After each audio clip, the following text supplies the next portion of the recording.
They had spent a night outside on the way to Karn village, and another night within the village itself. After that, they left Karn village for the city of Rantel in the morning, and thus their journey of 3 days and 2 nights came to an end. It was almost nightfall by the time they returned to the fortress city. The main roads were lit by street lamps made from continual light spells, which cast white-colored illumination, while the nature of the pedestrians had changed as well. There were no young women and children to be seen, but instead working men returning home after they were done for the day. The 2 rows of shops on either side emitted cheerful and pleasant sounds. Ainz looked around him. The city hadn't changed much in 3 days. Or rather, he had gone to Karn village right after arriving in Rantel, so he didn't have much basis for comparison. Still, he felt that the peaceful streets remained the same. They turned off the main road, and then Ainz and company came to a halt. Obviously, stopping in the middle of a busy thoroughfare would be a big hindrance, but nobody dared complain. This was because nobody dared go near Ainz. Ainz tiredly rounded his back, and then peeked at the people around him. Just about everyone walking past on the street seemed to be looking in Ainz's direction. No, they were staring at him, and whispering to each other. The sounds of their chatter filtered into Ainz's ears, and he felt like they were mocking him. However, that was just a mistake on his part. If he strained to listen, he would realize that everyone was discussing matters in tones of praise, surprise, or outright fear. Even so, he couldn't find it in himself to be relieved. Ainz silently lowered his head and looked at the pearly white fur beneath him. It was there because he was riding the wise king of the forest. The people around him were surprised by the wise king of the forest's majestic, Ainz wanted to dispute this choice of words, form, and they were discussing how that warrior could ride such a fearsome yet dignified beast, and so on. I should be able to take pride in that, right? This reaction was entirely understandable. The people were praising the wise king of the forest as a mighty creature, but to Ainz, it was more like a form of public humiliation. For comparison, it was like a middle-aged bachelor with no family or girlfriend proudly riding a merry-go-round by himself. In addition, he was riding in an unsightly manner.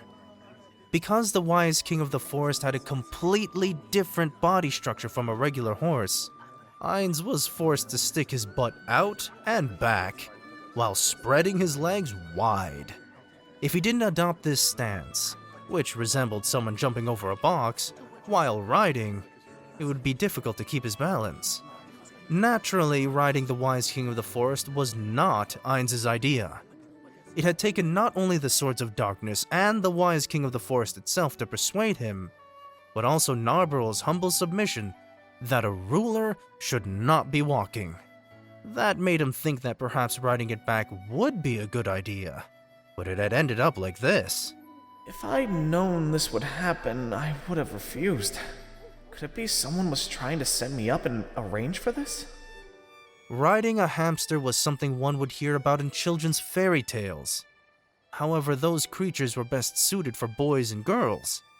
At a stretch, it might be alright for a woman to ride one. A rugged warrior in full plate armor was right out. However, the surrounding folk all seemed to think that Ainz was the one with the strange reaction. Could it be that my aesthetic sense is at fault? Or that they have a weird taste? Or is it that this world's sense of aesthetics is completely messed up? Of course, the answer went without saying. As long as the majority of people felt that it looked good, then it was Ainz's aesthetic sense which was at fault. This was why he could not protest riding the wise king of the forest too vigorously.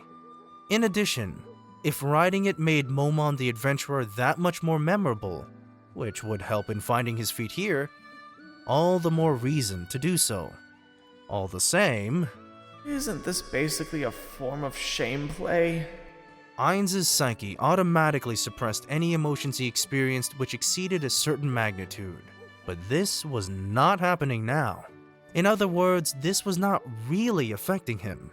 All this told Ainz one thing. Does this mean I'm immune to shame play? Don't tell me I'm a masochist, but I've always felt I was more on the sadist side. Since we're back in town, it would seem that the assignment is now over. As Ainz compared the images and videos he had collected in the past to his current mental state and agonized over his sexual fetishes, Peter and Nfirea struck up a conversation. Indeed, you're right. The request is at an end. Then, while I've already prepared the arranged remuneration, I still have to pay the bonus we negotiated in the forest. Could you come to my family store with me? The wagon behind Nfirea was piled high with herbs. In addition, there was tree bark, strange fruits which looked like branches, a gigantic mushroom that was large enough for a man to put his arms around, extremely tall grasses, and other such harvests. To an amateur, they seemed like nothing more than plants, but to a trained eye, they were a heaping pile of glittering treasure. After Ainz subdued the wise king of the forest, they were free to fully explore the region in its former sphere of influence. They discovered many rare and valuable herbs, as well as other efficacious ingredients which could be used to make other potions. Nfirea picked and picked non-stop, promising the others that he would pay them a generous bonus on top of the pre-arranged amount. Sir Momon, you should go to the Adventurers Guild first. Indeed. Since I brought a monster into a city, I need to register the wise king of the forest with the guild. It's troublesome, but it can't be helped. We wiped out those ogres and goblins together as well. So what do we want to do? Should we all go to the guild together to collect the rewards? No, I think not. Mr. Momon did basically all the heavy lifting for this job. So we should go to Nfirea's house first, to help with the chores and unload the herbs. Otherwise, I wouldn't be able to accept getting the same fees as Mr. Momon. The Swords of Darkness nodded as Peter spoke, and Nfirea politely added, There's no need to trouble everyone. Well, you did agree to pay us a bonus. So consider this a free service on our part. After hearing Peter's light-hearted statement, Nfirea politely replied, Then, when you come to our store for potions, we'll give you a discount. Nothing would please us more. Then, Mr. Momon, please head to the guild first, and meet us at Nfirea's house afterwards. We'll proceed directly to Nfirea's home, take care of some chores, and then go back to the guild to take care of the paperwork. Unfortunately, we'll have to trouble you to come back again tomorrow, because we can only claim the bounty on the ogres then. We'll meet at the same time as the last time we met you. Understood. Ainz nodded in response to the suggestion. Since he could simply register by nonchalantly asking the guild receptionists, he didn't want to go to the guild with them. He would have to pretend that he knew how to read this and write that, and it might well cause all his hard work over the past few days to go up in smoke. Then, we'll let you take care of business. Ainz nodded slightly, and then he and Narberal parted ways with Nfirea and the Swords of Darkness. At this point, Narberal leaned in and asked, Can we trust them? It's fine. Even if they betray us, the most we'll lose is the bounty for the ogres. And if we fixate on that measly amount of money, and end up with a reputation as penny pinchers, it'll do more harm than good to our cause. Ainz had come to this city to make a name for himself. Gaining a reputation for pettiness would impede his future plans. He would simply have to pretend that he really was that big-hearted. As he thought of that, Ainz idly reached for his laced-up money pouch. His fingertips pressed it flat immediately, a sign that there was not much money inside, but he could easily tell that there were still a few coins left. However, he had the night's lodgings to worry about. It might not be enough if he included the costs for food and drink. But Ainz was undead, while the ring on Narberal's finger was imbued with magic that removed the need for her to eat or drink, which helped a lot in cutting costs. Narberal could wear and use 2 rings, and one of her ring slots was allocated to this one. Initially, it had been chosen to protect against consuming something poisonous, but it had proved unexpectedly useful in this situation. However, as he glanced at the wise king of the forest beneath him, he mused. This guy has gotta eat at some point. Then, Narberal cut in. Indeed. It would be strange for the almighty Lord Ainz to be concerned about such a small sum. My apologies for my rudeness. Ainz patted his money pouch again, and he felt what seemed like a stream of sweat on his back, which shouldn't have been able to produce sweat. He silently cursed himself for handicapping himself for no reason. And also... Lord Ainz? Don't call me that anymore, Narberal. At least nobody was around to hear you. As Ainz sighed internally, Narberal happily continued. Those inferior life forms should prostrate themselves before your awesome power, Lord Ainz. Maybe not to that extent. Lord Ainz, you are being too modest. Although ogres must be less than insects in your eyes, your sword skills are still first rate. I am truly amazed, Lord Ainz. Ainz felt a strange trembling through his waist from the wise king of the forest, but he paid it no heed and instead told Narberal. I was merely swinging my swords using sheer brute force. Though killing ogres in one stroke sounded quite impressive, this was not actually the case. When he watched Decisive fight earlier, Ainz had seen the man's fluid movements and technique. But when he reflected on his own moves, he was reminded of a child flailing around with a stick. It shamed him to realize it. What the Swords of Darkness admired was only the destructive power born of his superhuman strength. It was completely different from their praise of a real warrior like Decisive. It would seem it's very difficult to move and fight like a real warrior. Then what about using magic to transform into one? There were 5 spells Ainz could use while wearing armor, and one of them allowed him to convert his magic caster levels into an equivalent number of warrior levels. In other words, by using that spell, he could temporarily become a level 100 warrior. Although it also carried the benefit of being able to use certain pieces of arms and armor that would normally require specific job classes to access, there were many drawbacks to that spell. The first weakness was that he could not cast other spells while the magic was in effect. In addition, he would not gain any special warrior skills from the spell, and his recalculated ability scores would be lower than an actual warrior. In other words, it was a spell that turned him into a half-baked level 100 warrior. Of course, it was enough when matching blades with second-rate combatants like priests and the like, but he would have no chance of winning against an opponent who was a dedicated warrior.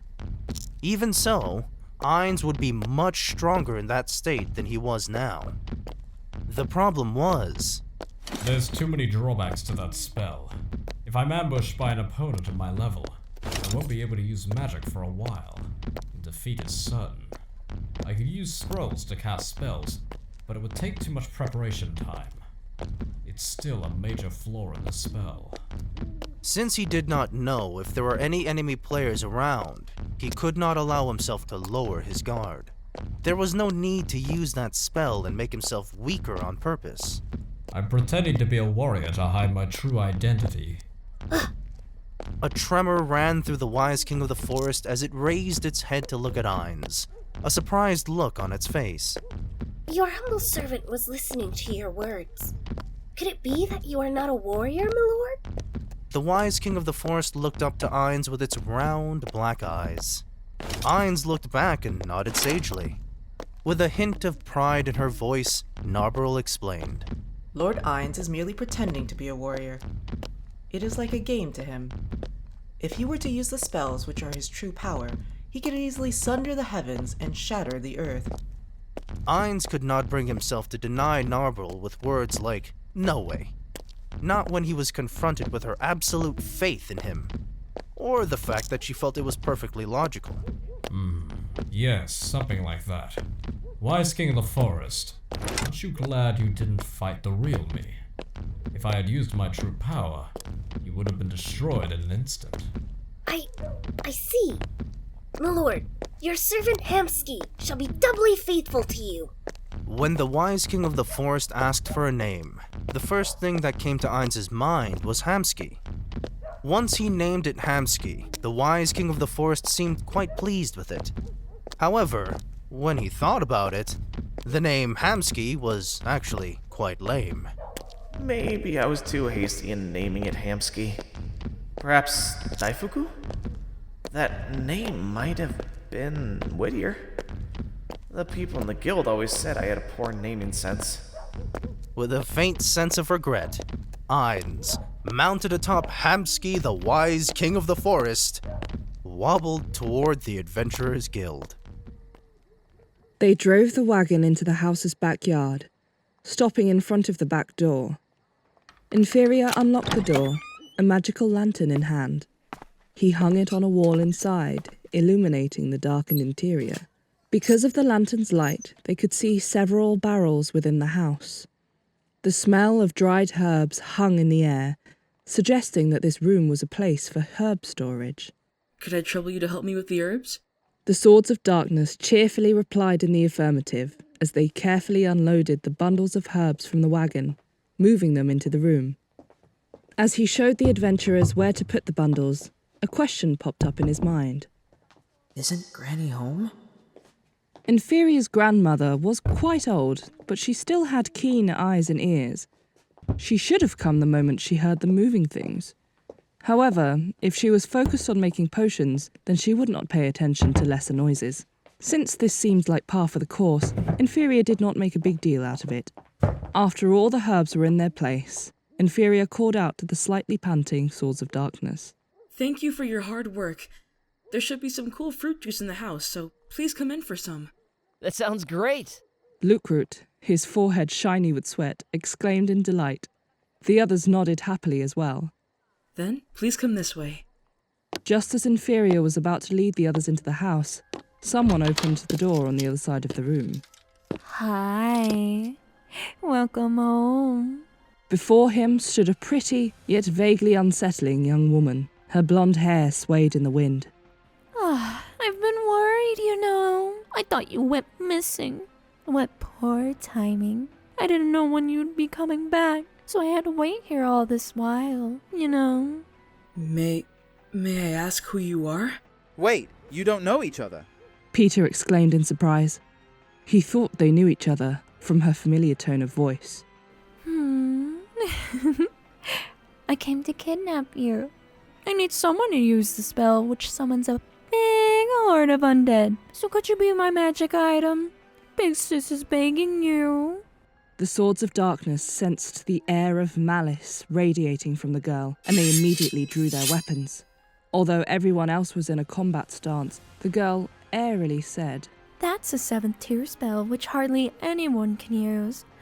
But it can't be cast with the Crown of Wisdom.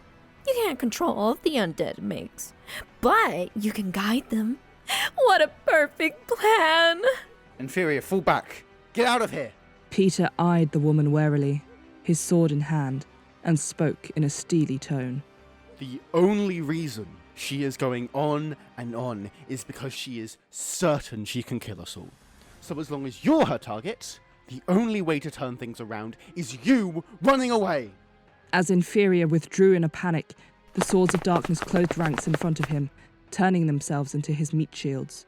Ninja, you go with him too. Hurry! After Dine spoke, Lukrut shouted, Take the kid and run! Weren't you gonna save your kidnapped sister? That's right. You've got something to do, though we might not be able to help you until the very end. At least we can buy you some time. Guys? How touching. I'm about to shed a tear myself. But if he escapes, it'll be troublesome for me. So let's leave one to play with. The girl smiled happily and withdrew a pair of stilettos from under her robe as she saw the doubtful gaze on Nina's face as he bit his lip. Just then, the rear door swung open, revealing a sickly pale, stick-thin man who looked like one of the undead. They were caught in a pincer attack. The Swords of Darkness faces turned grim. You're getting carried away! What are you saying, Khajiit? Weren't you the one making preparations so their screams wouldn't spill out? It's just one person, so let me enjoy myself. The way the girl smiled with her teeth bared sent a chill down Nfirea's spine. Then, since there's nowhere for you to run, let's have some fun. Registering Hamsuke itself was simple enough, but it took about 1.5 hours. The most time-consuming part of the process was sketching an identification picture of Hamsuke by hand. While magic could have sped up the process, Ainz didn't want to go to the extra expense of paying for a spell, which had led to this situation. Ainz had to make up an excuse in order to avoid being labeled as petty. Although it's a little late to mention this, the whole "I'm interested in drawing" excuse is getting old. Oh, forget it. Let's go over now. Ainz said to Narberal as he finished the registration, before he headed toward Hamsuke. He'd become used to it. Since the merry-go-round was not the exclusive domain of the rich, or people with lovers or family, then it made no difference if a lonely older man rode it. Having given up on himself, there was no hesitation in Ainz's movements. Using his superior athletic ability, he mounted the Wise King of the Forest with a masterful vault. If he were an athlete, his name would have gone down in the history books. He didn't have a saddle or reins, but several hours of experience was enough for Ainz to learn how to skillfully mount up. The pedestrians were gasping in awe as far as his eyes could see. He could even hear the sounds of women screaming in excitement. In particular, he felt the piercing gazes of his fellow adventurers burning into him. After seeing the copper plate around Ainz's neck, their eyes went wide with disbelief. I'm the one who should have a hard time believing this. What's wrong with your sense of aesthetics? Just then, a voice called out to Ainz, interrupting the foolish questions in his heart and the process of ordering Hamsuke to move out. Say, would you be the people who went herb-picking with my grandson? The voice was an aged one. When he turned to look, he found an old granny. And who might you be? He said that, but Ainz could guess at the answer. If this granny's words were genuine, then there could be only one answer to that question. My name is Lizzie Barrier. I'm Nfirea's grandmother. Ah, so it really was you. Well, that's right. I'm one of the adventurers who escorted your grandson to Khan Village. My name is Momon, and this is Narbe. Lizzie smiled to the bowing Narberal. She's an unbelievably beautiful girl.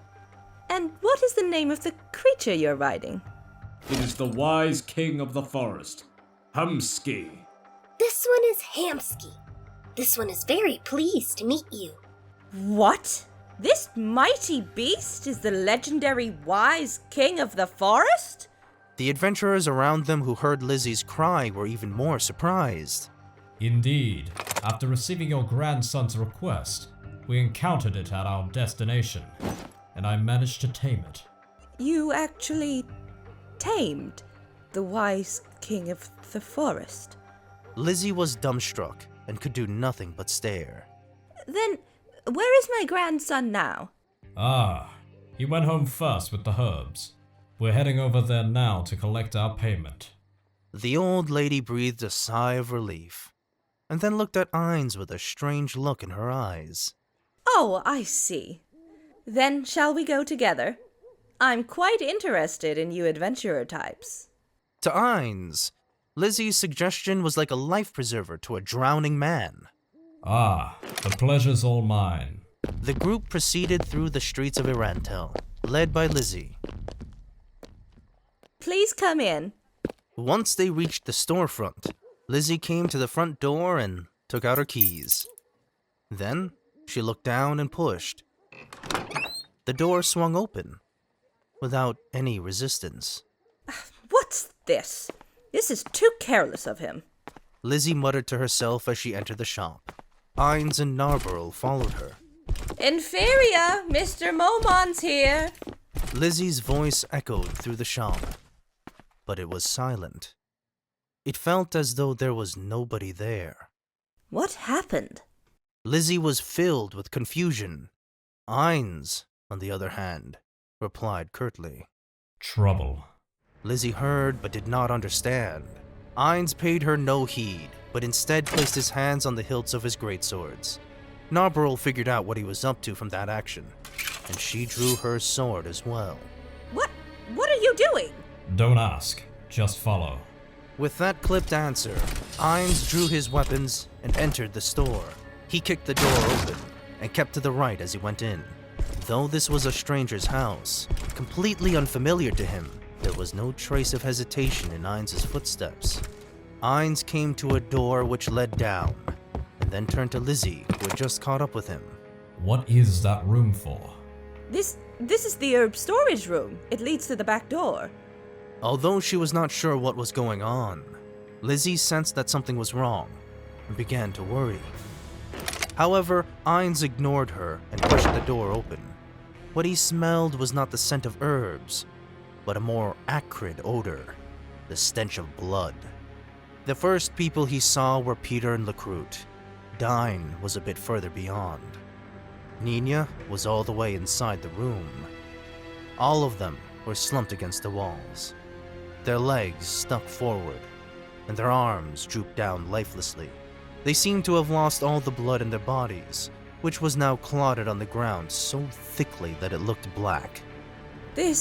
What is this? A shocked Lizzie made to enter with shaky footsteps.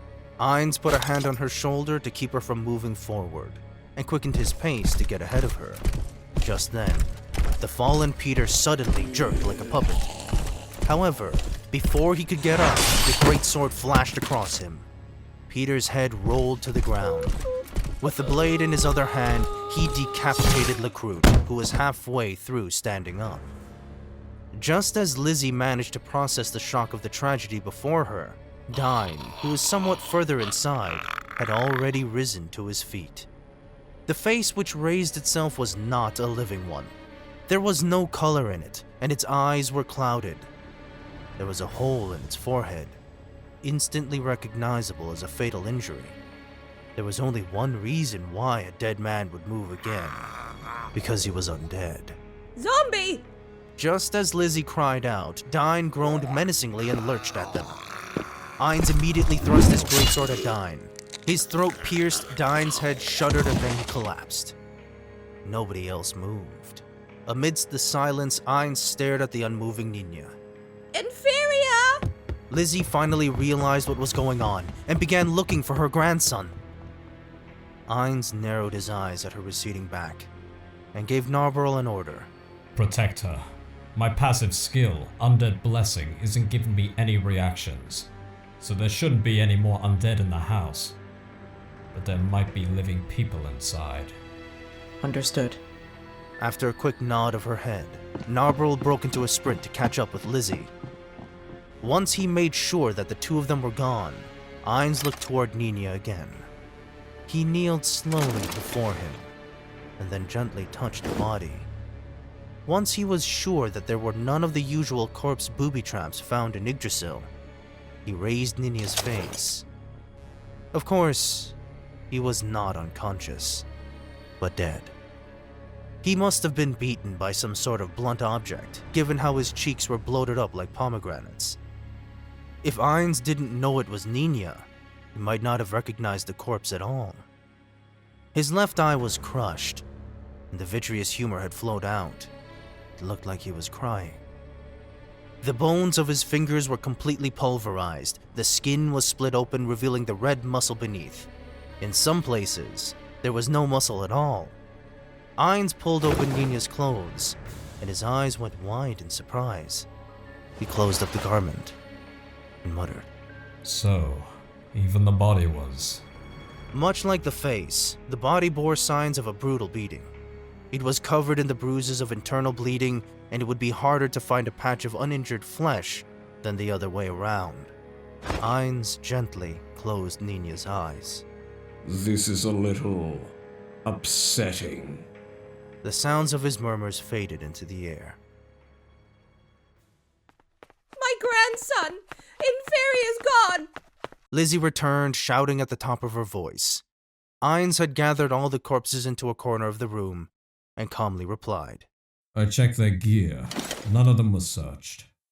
That being the case, the opposition must have intended to kidnap Nfirea. Come, see this. Ainz pointed to the letters written in blood under Nina's corpse. They would not be visible unless someone moved them. This The sewers? Does it mean he was taken to the sewers? It might be a trap set by the person who did this. And I have no idea how big the sewers are. Searching them might take a long time. What do you think? There's numbers there. 2, 8. What could that mean? Those are even more suspicious. Although I don't know what those numbers mean, but I can guess that you can divide the city into 8 sections. Or it might just be a simple 2 to 8. Although, did Nina really have the time to think of all that? Even if Nina did write it, how much could she have learned from the enemy? This is far too much of a coincidence. Lizzie frowned her already wrinkled face, directing something that approached anger at Ainz, who was analyzing the entire situation with unexpected calmness. Then, she looked at the 4 corpses on the ground. Who are these people? They were the adventurers your son hired, who went with us. After we parted ways, they should have come to help him unload the herbs. What? Then they're your comrades, aren't they? Ainz shook his head. No, they were not. We just happened to be adventuring together. His cold words chilled Lizzie to the bone, and she had no desire to pursue the matter further. Come to think of it, I've been thinking about their corpses. But I'd like your opinion. What do you think caused them to be turned into zombies? Create undead. That means the enemy has someone who can use at least 3rd tier magic. I don't know anything else apart from that. I think we need to come up with a plan, and fast. Isn't that obvious? What do you mean by that? The enemy could have used mind control, or hidden the corpses. But they did not do that at all. They seem to have done it for fun. Otherwise, they did it because they were absolutely sure they would not be exposed. Or that they were completely confident in their ability to escape. I don't know which of them it was. Since they could make zombies, they could have brought the corpses back with them, right? If they wanted to kidnap Nfirea, all they would have had to do was hide the bodies, which would have bought them enough time to escape. However, the enemy did not do that, which meant that they had other things to do, or because they wanted Lizzie to do something. The latter was easier to deal with. It was the former which was tricky. Nfirea's life and talent were valuable, but they might not be able to use them for long. Would these cruel people who could kill without blinking an eye let him live after using him up? After Lizzie realized the meaning hidden in Ainz's words, her gray face turned white. With no idea where he had been taken in this gigantic city, they would need to search the whole of Rantel, which would take far too long. Their only clue was the sewers, but Ainz had his doubts about it. The flame of Nfirea's life was ebbing away with each passing moment. Ainz calmly turned to the panicked Lizzie and asked, "How about hiring us?" The cold voice continued, "Isn't this something you should hire an adventurer for?" A light came on in Lizzie's eyes as she understood what Ainz was getting at. "You are a very lucky woman, Lizzie Barrier. At the moment, I am the strongest adventurer in this city, and the only one who can save your grandson's life. If you hire me, I will accept your request. However, the price will be very high, because I am fully aware of how troublesome this task might be." That's right. If it was you, the one who possessed that potion, and with the wise king of the forest, then there's no doubt about your strength. I'll hire you. Is that so? Are you prepared to pay a high price for this? How much will it take to satisfy you? Everything. What? Give me everything you have. Lizzie's eyes widened in shock, and her body trembled violently. Everything you have. When I safely return Nfirea to you, give me everything you have. Backing away in fear, Lizzie muttered, When you say everything, you don't mean money or rare potions. I've heard that demons will grant any wish in return for men's souls. Are you a demon? And what if I was? Do you want to save your grandson? Lizzie did not respond, silently biting her lip. Then there's only one answer, right? I'll hire you. I'll give you everything I have, so please save my grandson. Very well. The pact is sealed. Then, let's not waste time. Do you have a map of this city? If you do, lend it to me. Lizzie had her doubts, but she still handed the map to Ainz immediately. We shall find Nfirea's location next. Can you do such a thing? Just this one time, I can. I don't know if the enemy was stupid or... As Ainz's voice trailed off halfway, he turned to look at the 4 corpses resting within the room. I shall begin the search. Go look in the other rooms and see if the people who kidnapped Nfirea left any clues behind. If kidnapping Nfirea was itself a distraction, that would make things troublesome. You're familiar with this home, so you're better suited to this. After thinking up a reason to get Lizzie out of the room, Ainz turned to Narberal. May I ask what you intend? Simple. Look, their adventurers' plates are all missing. Probably taken by the person who attacked this place. The question now is, why didn't they take anything more valuable? But these plates. What do you think? My apologies, but I have no idea. That's because... Halfway through, a voice spoke in Ainz's mind. It was the message spell. Lord Ainz. The voice was somewhat high-pitched, and there was something like rustling in the background. Is that you? Entoma? Yes, Lord, it is me. It was Entoma Vasilisa Zeta. She was a member of the Pleiades, like Narberal. I have a report to deliver. I'm busy now.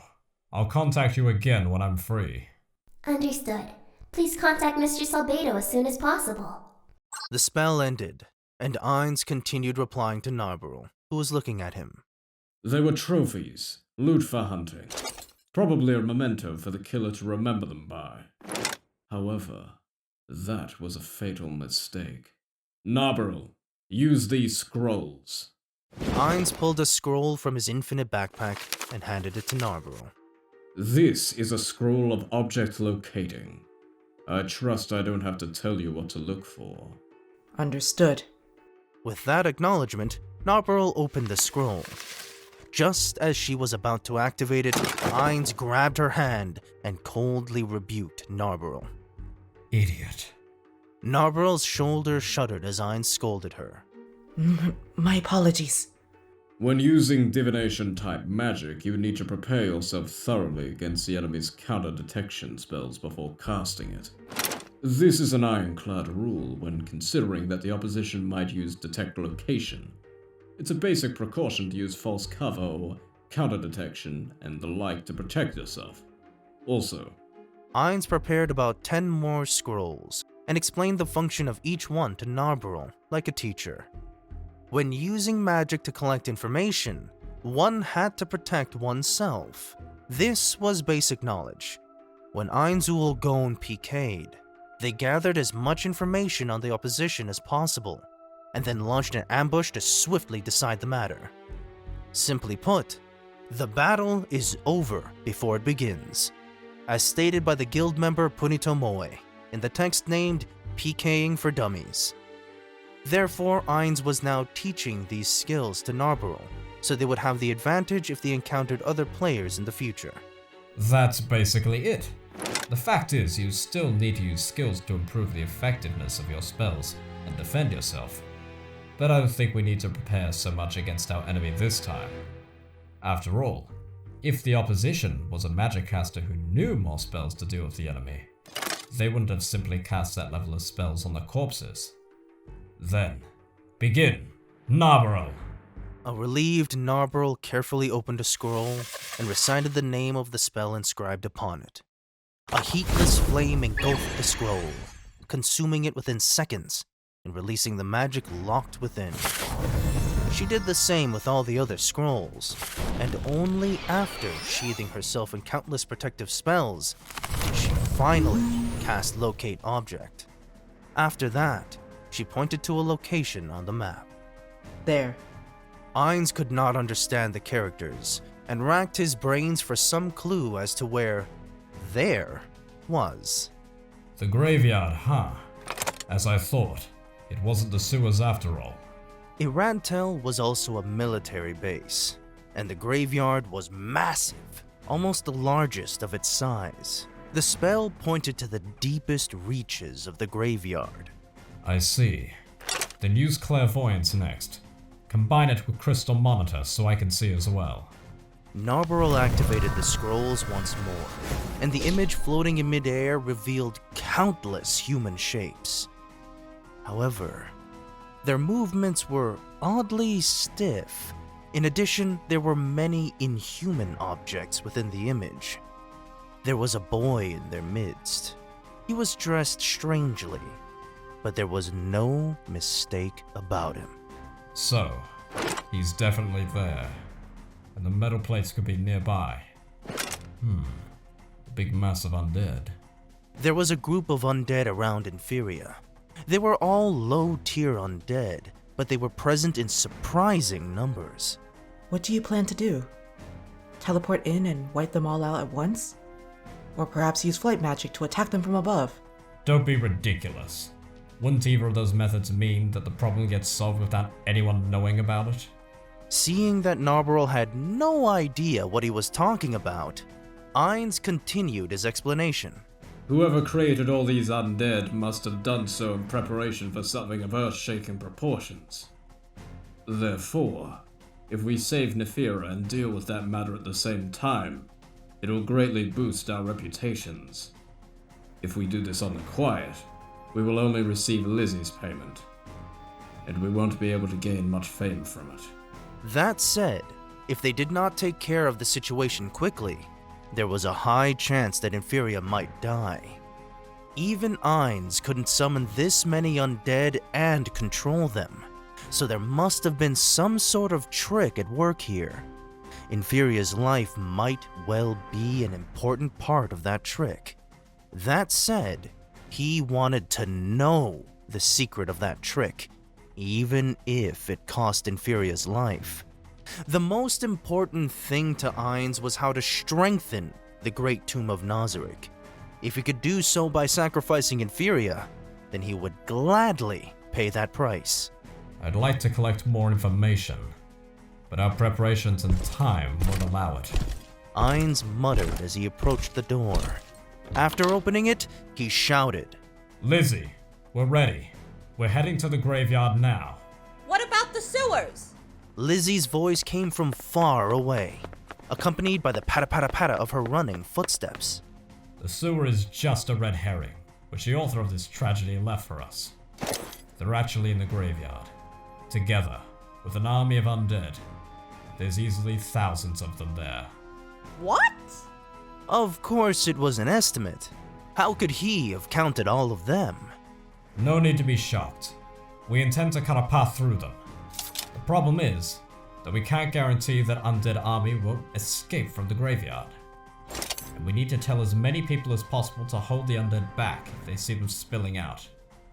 There's no proof, but I'm sure that a lot of people will be willing to listen to a big name like you. If the undead run wild, and there was nobody stopping them, that would be troublesome, no? Ainz's face twisted under his helmet. If I don't make a grand spectacle of this, it'll be a pain. The more I heat this up, the more fame I'll earn when I solve the problem. That's why I'm doing this after all. That's all I have to say. Time is tight, so I'll be heading over right now. Do you have a way to break through that army of the dead? Ainz looked quietly at Lizzie, and then pointed to the great swords on his back.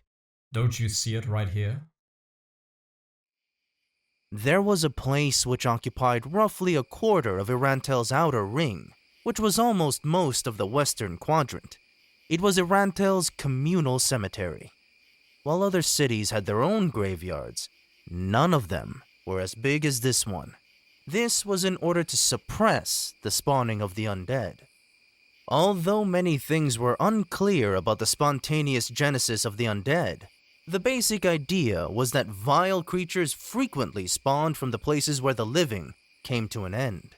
Of these, people who died sudden, violent deaths, and the dead who were not properly revered had the highest chance of coming back to unlife. Therefore, battlefields and ruins tended to be infested by the undead. Since Rantel was very close to the Empire, and consequently its battlefields, it required a huge graveyard, a place where remains could receive the proper veneration. In this aspect, the neighboring country, the Empire, also adhered to their common agreement to respect the dead. Though they slaughtered each other, they both saw the undead that attacked the living as their common enemy. In addition, there was another problem with the undead. If left unattended, the undead spawned more powerful undead. This was why the city guards and adventurers patrolled the graveyards day and night to exterminate the weaker undead as soon as possible. A wall surrounded the graveyard. This wall was the boundary between the living and dead. While it was only 4 meters tall and couldn't compare to the city walls, it was wide enough for people to walk on top of it. The large doors set into its side were sturdy and could not be easily breached. All this was in order to ward against the undead that spawned in the graveyard. There were staircases to the left and right of the doors, and watchtowers along the length of the wall. The guards took turns observing the graveyard below them as they yawned from the watchtowers in shifts of 5 men at a time. The graveyard was lined with sconces enchanted with continual light spells, so there was ample illumination despite it being nighttime. Still, there were many shadowy places, and visibility was even worse in those places blocked by tombstones. A spear-wielding guard absent-mindedly looked out to the graveyard and said to his yawning colleague, "Looks like tonight's going to be quite peaceful." Yep. There were only 5 skeletons earlier, right? That seems like a lot less compared to the past. Could it be the souls of the dead were called back by the 4 gods? That would be pretty lucky for us if it were true. The other guards were drawn in by the topic and began speaking up.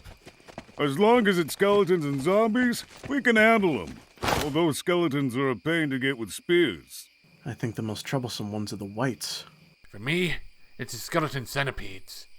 I'd be dead by now if the adventurers didn't guard nearby didn't chase them away from me. Skeleton centipedes? I heard that the powerful undead only show up when you let the weak ones get away. So all you need to do is kill them all while they're weak, and the strong undead won't appear. Yeah, that's right. The captain chewed out the squad patrolling the graveyard last week. Well, it's nice to have them buy around for us. I'd rather not have to go through that sort of thing again. When I think about it, I've got a bad feeling about the lack of undead right now. Why? I just feel like we might have missed something out during our watches. You're overthinking it. There aren't that many undead normally. They say that they only pop up frequently when they bury the corpses of the people who died while fighting the Empire. So, on the flip side, this is what happens when there aren't any big wars. The soldiers nodded to each other in agreement. They had buried human corpses in their own villages, but they had never heard of the undead appearing that often. So that means the Cat's Plains must be pretty insane. Yeah. Didn't they say something about an unimaginably strong undead creature showing up? It was a place where the Empire and the Kingdom clashed in fierce battles. It was also a place famous for the proliferation of its undead. Adventurers hired by the Kingdom and Imperial Knights would often go there to hunt down the undead. This task was important enough that the Empire and Kingdom Support Corps had built small towns nearby to support their personnel. You know, I heard a rumor that... A guard who was about to speak suddenly shut his mouth. Another guard who felt uneasy about this spoke up. Hey, don't scare me. Quiet! The silent guard looked straight at the graveyard, as though he could see through the darkness. Following this, the other guards turned to look at the graveyard, one after the other. Did you hear that? Were you imagining things? Nah, I don't hear anything. But it smells kinda like dirt. Like when we had to dig that one time. It smells like that. Come on. Don't joke about that sort of thing. Huh? Oh, hey! Look over there! One of the guards pointed to the graveyard, and everyone else looked toward the spot he was pointing at. 2 guards were sprinting for the doors. Both of them panted heavily, their eyes bloodshot, their sweat-slick hair stuck to their foreheads. A growing sense of dread filled the other guards as they saw this. Guard patrols in the graveyard moved in groups of at least 10. Why were there only 2 people here? Judging by the way they had no weapons and were running for dear life, they had panicked and fled. Open up! Open up! Hurry up and open the doors! Upon seeing the 2 men shouting in front of the doors, the guards hurriedly ran down the stairs and let them through. Before the doors could even swing fully open, the 2 guards forced their way in. They collapsed to the ground but kept scrabbling on. What the hell? The 2 pale-faced guards who had just escaped the graveyard interrupted their questions, panting and shouting. Close the gate! Hurry! This strange behavior sent a chill down the spine of the other guards. Working together, they pushed the doors shut and barred them. What happened? Where's the rest of your team? As they heard this question, a haunted look appeared on the guards' frightened faces. They were eaten by the undead! Upon realizing that 8 of their fellows had lost their lives, the guards immediately turned to their captain. He immediately ordered, Hey, one of you, go upstairs and take a look. A guard hurriedly climbed the stairs, but halfway up, he froze in place. What's wrong? The trembling guard shouted. It's undead! A huge mob of them! If one listened carefully, they would be able to make out a sound which sounded like 10,000 horses galloping, coming from the other side of the wall. Everyone, not just the guard from just now, were struck dumb by the scene before them. A massive quantity of undead, so great as to render all who saw it speechless, approached the doors of the graveyard. What the heck? How are there so many? Looks like it's more than 100 or 200. There could be 1,000 of them, or more. The magical lights illuminated countless undead, like shadows writhing in the dark. And it was difficult to get an exact count. Wreathed in the scent of rot, the shambling mass of undead pressed in toward the doors like gathering clouds. It wasn't just zombies and skeletons down there. There were also a few rarer and more powerful undead. Ghouls, ghasts, wights, swellskins, corrupt dead, and so on. The guards couldn't help their shivering. Because the graveyard was surrounded by a wall, the undead could not attack the common folk as long as the wall held out. However, even if they mobilized all their guards, it was doubtful whether they could fend off such a massive horde of the undead. The guards were essentially normal citizens. They had no confidence in wiping out these undead. In addition, some undead could turn their slain victims into others of their own kind. If things went poorly, the guards might end up becoming undead themselves and attacking their fellows. And while they had not seen any flying undead yet, the guards had a bad feeling that if they did not wipe them all out, a flying undead creature would end up spawning sooner or later. The undead tide washed up against the side of the wall.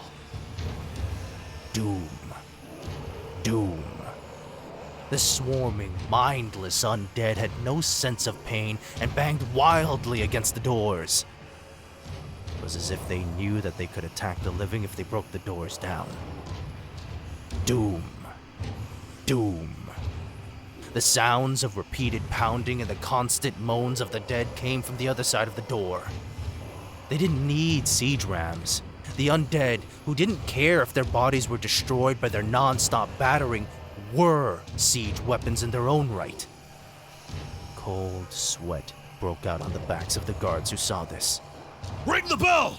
Ask for help from the barracks! You two, go inform the other patrols about this! The captain, who had recovered his senses by now, continued giving orders. The rest of you, take your spears and stab the undead, getting close to the doors from above! The guards remembered their duty as they heard the orders. They started thrusting savagely at the undead below them. The undead covered the land like a flood, so any stroke of theirs found a home in undead flesh. Thrust, withdraw, thrust again. Tainted blood spilled over the ground, while the guards' noses were soon inured to the stench of decay. They repeated the same motions over and over again like workers. They killed several undead, which fell to the ground and were trampled to paste by the ones behind them. Because the undead had little intelligence, they didn't strike against the guards stabbing at them with their spears. Repeating the same simple actions eroded the guards' sense of danger. And then, as though aiming for that exact moment, a scream pierced the air. As the other guards turned to look, they saw something long and wriggly curled around another guard's neck. It was a slimy, pink object, an intestine. The creature that had shot forth this length of intestine was an egg-shaped undead creature with a huge cavity on the front of its body. Within that cavity was several people's worth of internal organs, churning and wriggling like parasites. This undead creature was called an organ egg. The writhing intestines pulled at the guard's body. Before his friends could save him, the guard wailed and fell. Save me! Save me! Save me! Someone save me! His screams filled the air. Every guard saw the terrible fate of their colleague, eaten alive by the throng of undead. The armor which protected his body and his attempts to protect his face only prolonged his suffering. His fingers, his calves, his face, all of them were picked clean. Fall back! Get down from the wall! After seeing the organ egg's innards twitching, the guard captain ordered a retreat. All the guards hurriedly ran down the stairs, and they could hear the sounds of the undead banging at the doors getting louder. The doors themselves began groaning under the strain. The sense of doom grew stronger. The chances of them holding out until help arrived, or that no other strong undead would show up, were very low. Once the doors opened, the tide of death would flood in, and only the gods knew how many lives would be lost. Just as the guards were fully consumed by despair, there was a clattering of metal. Everyone reflexively looked to the source of the sound. Before their eyes was a magical beast whose round, black eyes gleamed with intelligence, and a warrior in full plate armor. Beside them was a beautiful woman who seemed completely mismatched to the pair.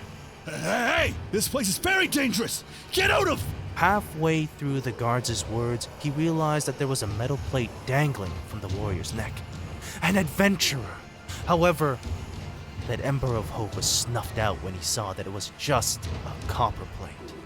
Adventurers of the lowest class couldn't possibly deliver them from this dilemma.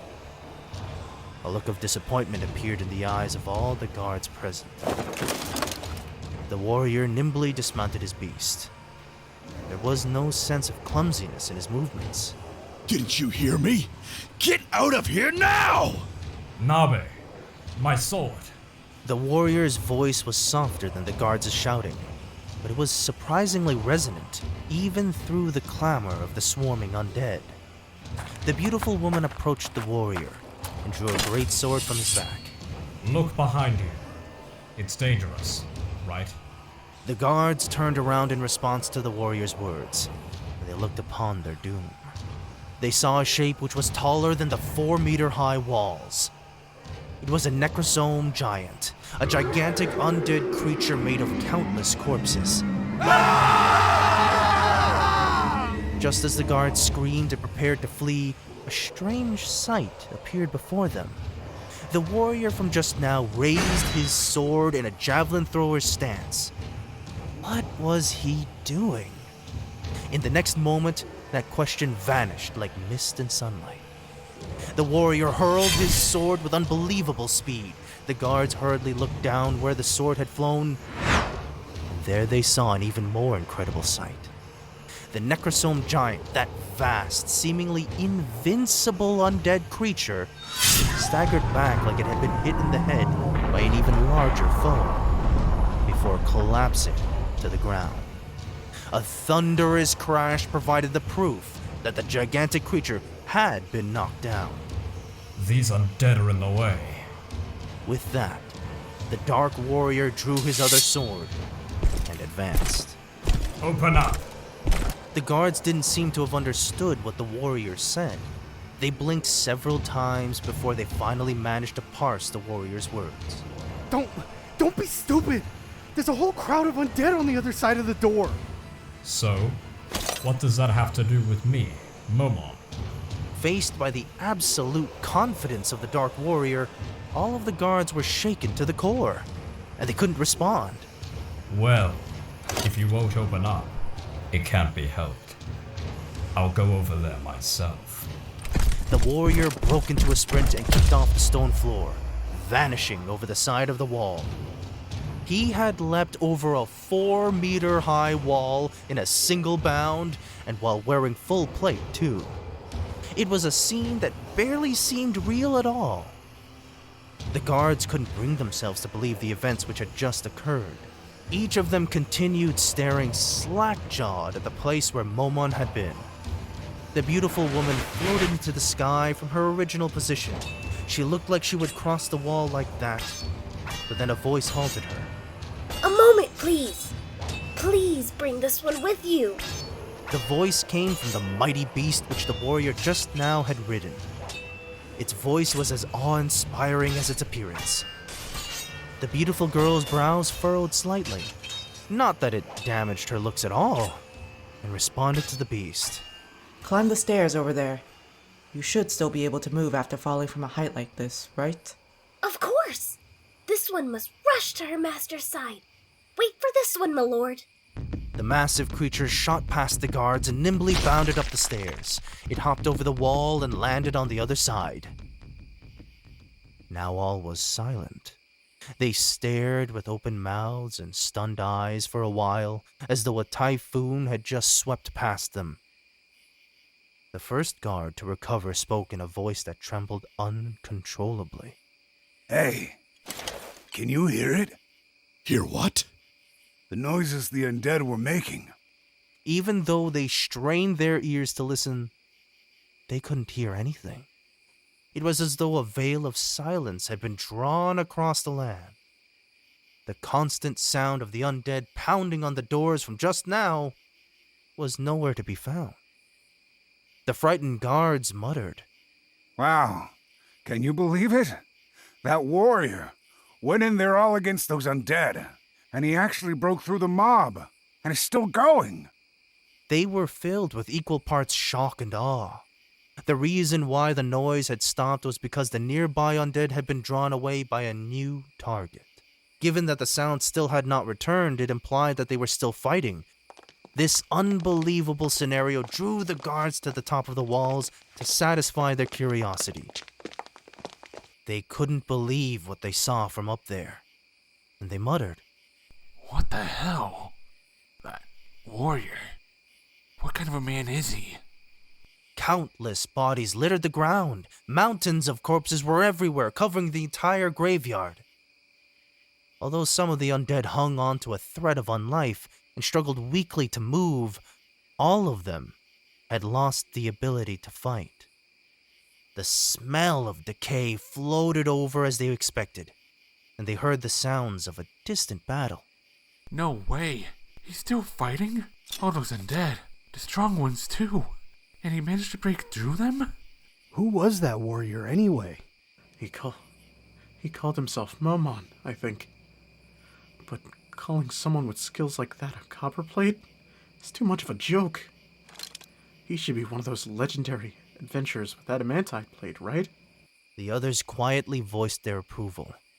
Someone like that couldn't be a mere copperplate adventurer. He should be someone who possessed a plate made of the highest ranked of all metals. In other words, a hero. There was no other possibility. I think we may have just seen a man of legend. A dark warrior. No. A dark hero. Everyone else couldn't help but nod in response to that. When his right hand moved, the undead were flung away. When his left hand struck, the undead were cut in two. Eyes, a tornado of death which killed everything it touched, finally ground to a halt. What bothersome pest! Ainz had recreated his great swords with magic, and now he held them in both hands. He looked on the undead around him with an exasperated expression on his face, and they pointed a great sword caked in vile fluids at them. The undead recoiled at this and tried to flee Ainz. The undead should not have known the meaning of fear, yet they had come to fear Ainz. This one apologizes deeply for this one's actions. The sound came from high above Ainz. The wise king of the forest floated in midair, limbs spread. Its whiskers drooped down and its voice sounded equally lifeless. However, the person who responded was not Ainz. You settle down up there. It's hard to carry you when you squirm. Narberal's voice came from the belly of the wise king of the forest. It wasn't flying, but rather Narberal, who had cast the flight spell on herself, was carrying it. She was halfway buried into the wise king of the forest's fur. My deepest apologies. The unintelligent undead had not attacked Ainz when he appeared. This was because they could perceive life force, and they sensed that Ainz was of the same kind as they. However, the same didn't apply to the life force of the wise king of the forest behind him.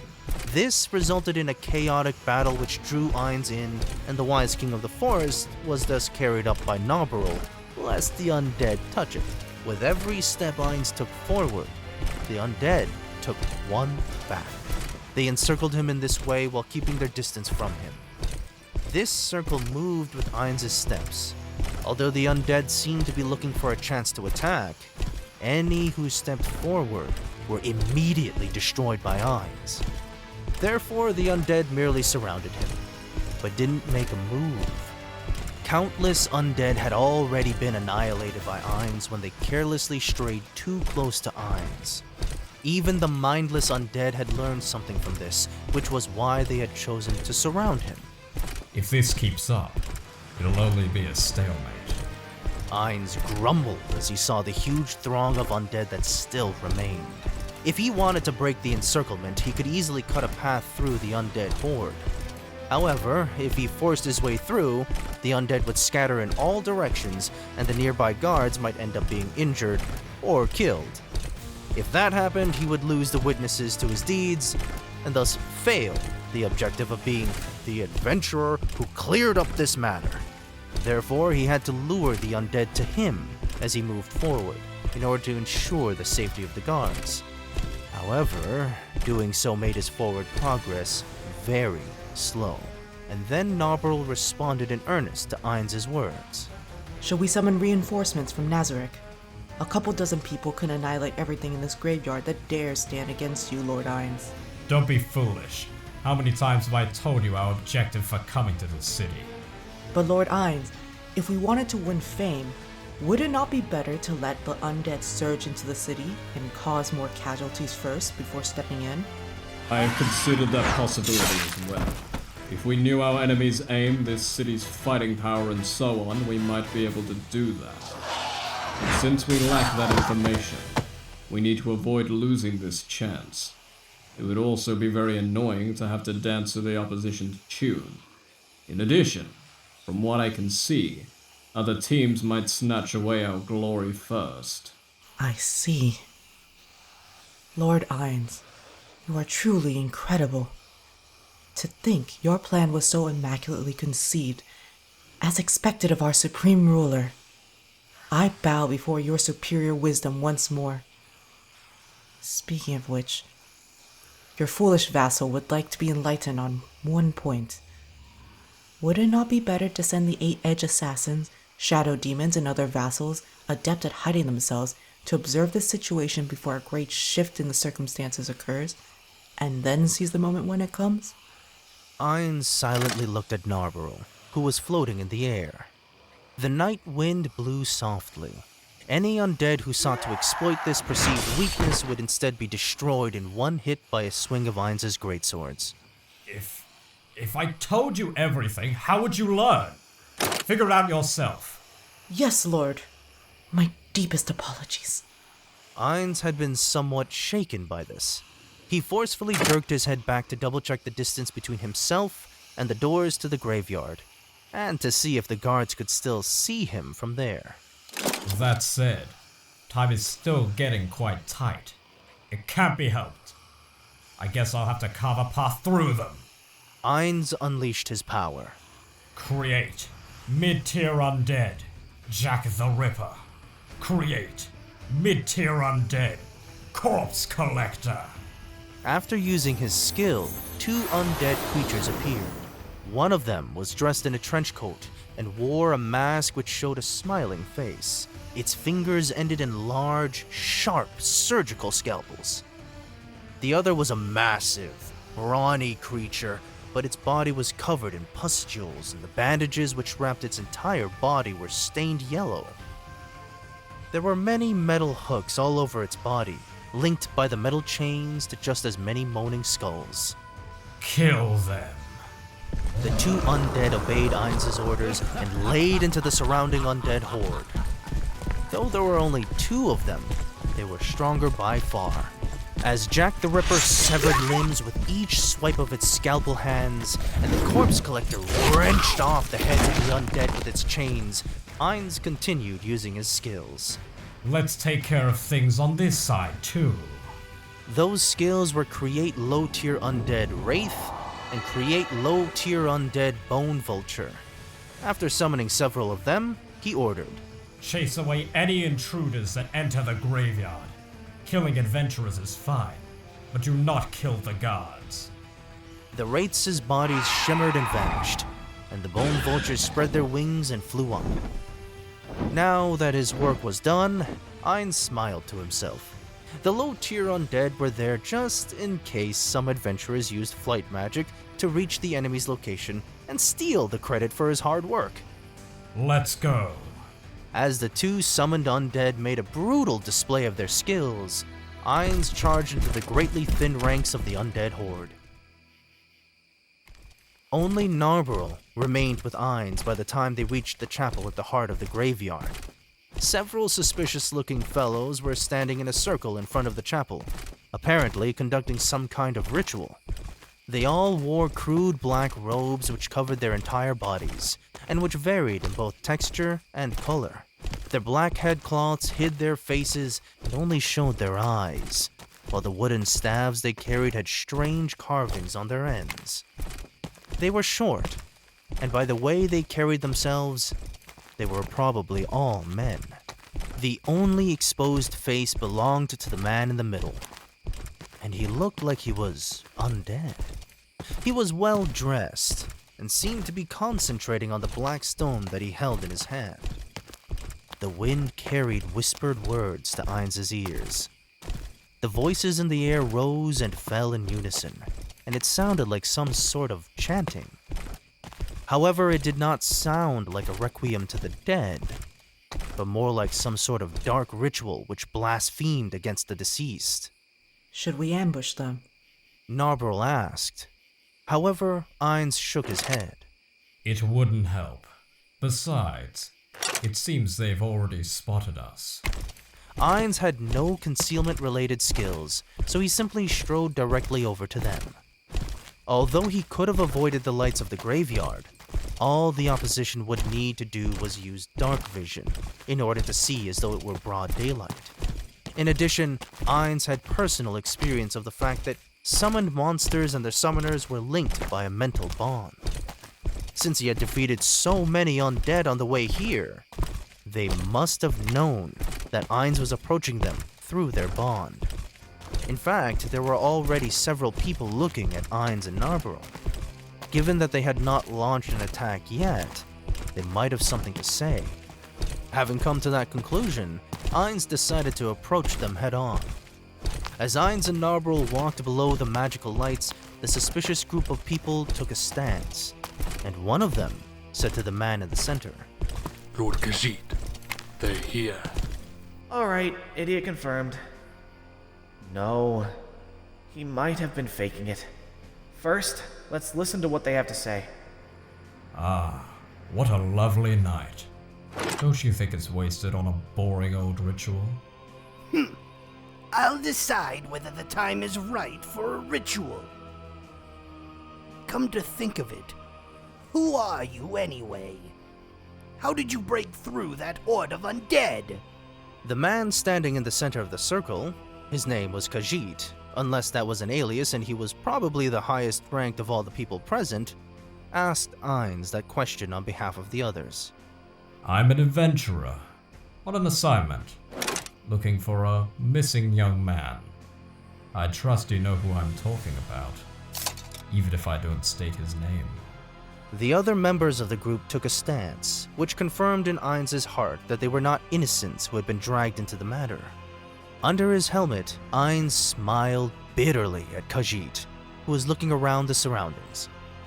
Just the two of you? Where's the rest of your party? Oh, come on, what kind of question is that? Or maybe he's trying to see if there's anyone lying in ambush? Still, he should have thought a little before opening his mouth. Based on that, I can be sure he's just a pawn. Ainz tiredly shrugged as he replied, Yep, just the two of us. We flew over here with the flight spell. You're lying. That's impossible. Ainz sensed that there was some kind of meaning behind that curt retort. Thus, he asked, You don't have to believe it. But let's get back to the main topic. If you let the boy return home safely, I can spare your life. How about it, Khajiit? Khajiit glared at the foolish disciple who had blurted out his name. And you are? Before that, there's something I'd like to ask. Is there anyone over there besides you lot? Khajiit looked coldly at Ainz. We're the only ones. Surely it's not just you. There should be someone with a piercing weapon among you. Planning to ambush us? Or are you hiding because you're afraid? You checked their bodies. Not bad. Suddenly, a female voice rang out from the chapel. A young woman slowly emerged into the light, and every step she took was accompanied by the clattering of metal against metal. You? Ah, they found me out, so there's no point in hiding. Speaking of which, I only hid because I can't use the Conceal Life spell. The woman grinned in response to the somewhat angered Khajiit. That reply aside, they still haven't trotted out Nfirea as a hostage. Perhaps Nfirea is already dead. Just as Ainz was thinking along those lines, the woman asked, May I know your name? Ah, I'm Clementine. Pleased to meet ya. Well, it's kind of pointless to answer your question, but I guess I'll tell you anyway. My name is Momon. I've never heard that name before. How about you? I haven't heard of him myself, and I've gathered information on all the high-ranked adventurers in the city. So how is it that I never heard of a Momon among them? Still, how did you know I was here? The dying message pointed to the sewers. The answer is under your cloak. Show me. What? Pervert! Lewd! As she said that, the girl's, Clementine's, face twisted. She had a grin so wide it nearly reached her ears. Just kidding. You mean these? Clementine threw open her coat, revealing what looked like a scale mail whose individual plates had mismatched components. However, Ainz's excellent vision saw the truth immediately. Those were not the metal plates which made up scale mail. They were countless adventurer plates. Platinum, gold, silver, iron, copper, even mithril and orichalcum. All of these were the proof of all the adventurers Clementine had been killing. the trophies taken from her hunts. Innumerable vengeful groans seemed to haunt the metal plates' clinking. It was these prizes of yours which led me to you. A look of confusion came over Clementine, and Ainz did not intend to explain himself. Narbe, deal with Khajiit and the other men. I'll take care of this woman. With that, he quietly warned Narbe to watch above. Understood. Khajiit's expression was somewhere between a sneer and a grin. The cold-eyed Narberal, on the other hand, showed nothing on her face. Clementine, let's kill each other over there. Ainz immediately set out without waiting for Clementine to respond. He was very confident that she would not reject the challenge, and the sound of her lazy footsteps behind him was ample proof of that. Once they had gotten some distance away, a thunderous, eye-wateringly bright discharge of lightning erupted between Narberal and Khajiit. As though on cue, Ainz and Clementine turned to look at each other. Could it be those people I killed in that store were your friends? Are you mad because I killed your buddies? Clementine continued in a mocking tone. That Magicaster was so funny. Until the end, she believed that someone would save her. But how could she hold out that long against my attacks with just a little bit of help? Or could it be she was hoping you would save her? Sorry, I killed her. Clementine was all smiles. Ainz looked at her and shook his head. No, there's no need to apologize. Really? Well, that's a shame. It's fun to piss off those people who get all emotional when their friends come up. Why aren't you getting mad? You're no fun. Or could it be they weren't your friends? Well, under the right circumstances, I might have done the same thing as you. So blaming you for it would be hypocritical. Ainz slowly raised his greatswords. Still, they were tools for building my reputation. Once they returned to the inn, they would have spread word of my deeds to the other adventurers. They would have told everyone about how the two of us were heroes who drove off the wise king of the forest by ourselves. And now you've gotten in the way of my plans. That greatly displeases me. Clementine seemed to have sensed something in Ainz's tone, and she laughed uncontrollably. Really now? Oh, woe is me to have made you mad. Oh yes, it was a poor decision to fight me. That pretty girl's a Magicaster, right? Then she won't be able to beat Khajiit. No, if you two swapped out, maybe you could have won. Though that girl couldn't beat me either. Narbe alone would be more than enough for you. Don't be silly! How could a measly little Magicaster beat me? It'll be over in 2 or 3 blows. It's always been like that. I see. So you're that confident in your abilities as a warrior? Yep, it goes without saying. No warrior in this country can beat me. No way. Almost no warrior in this country can beat me. Is that so? Well, that gave me an idea.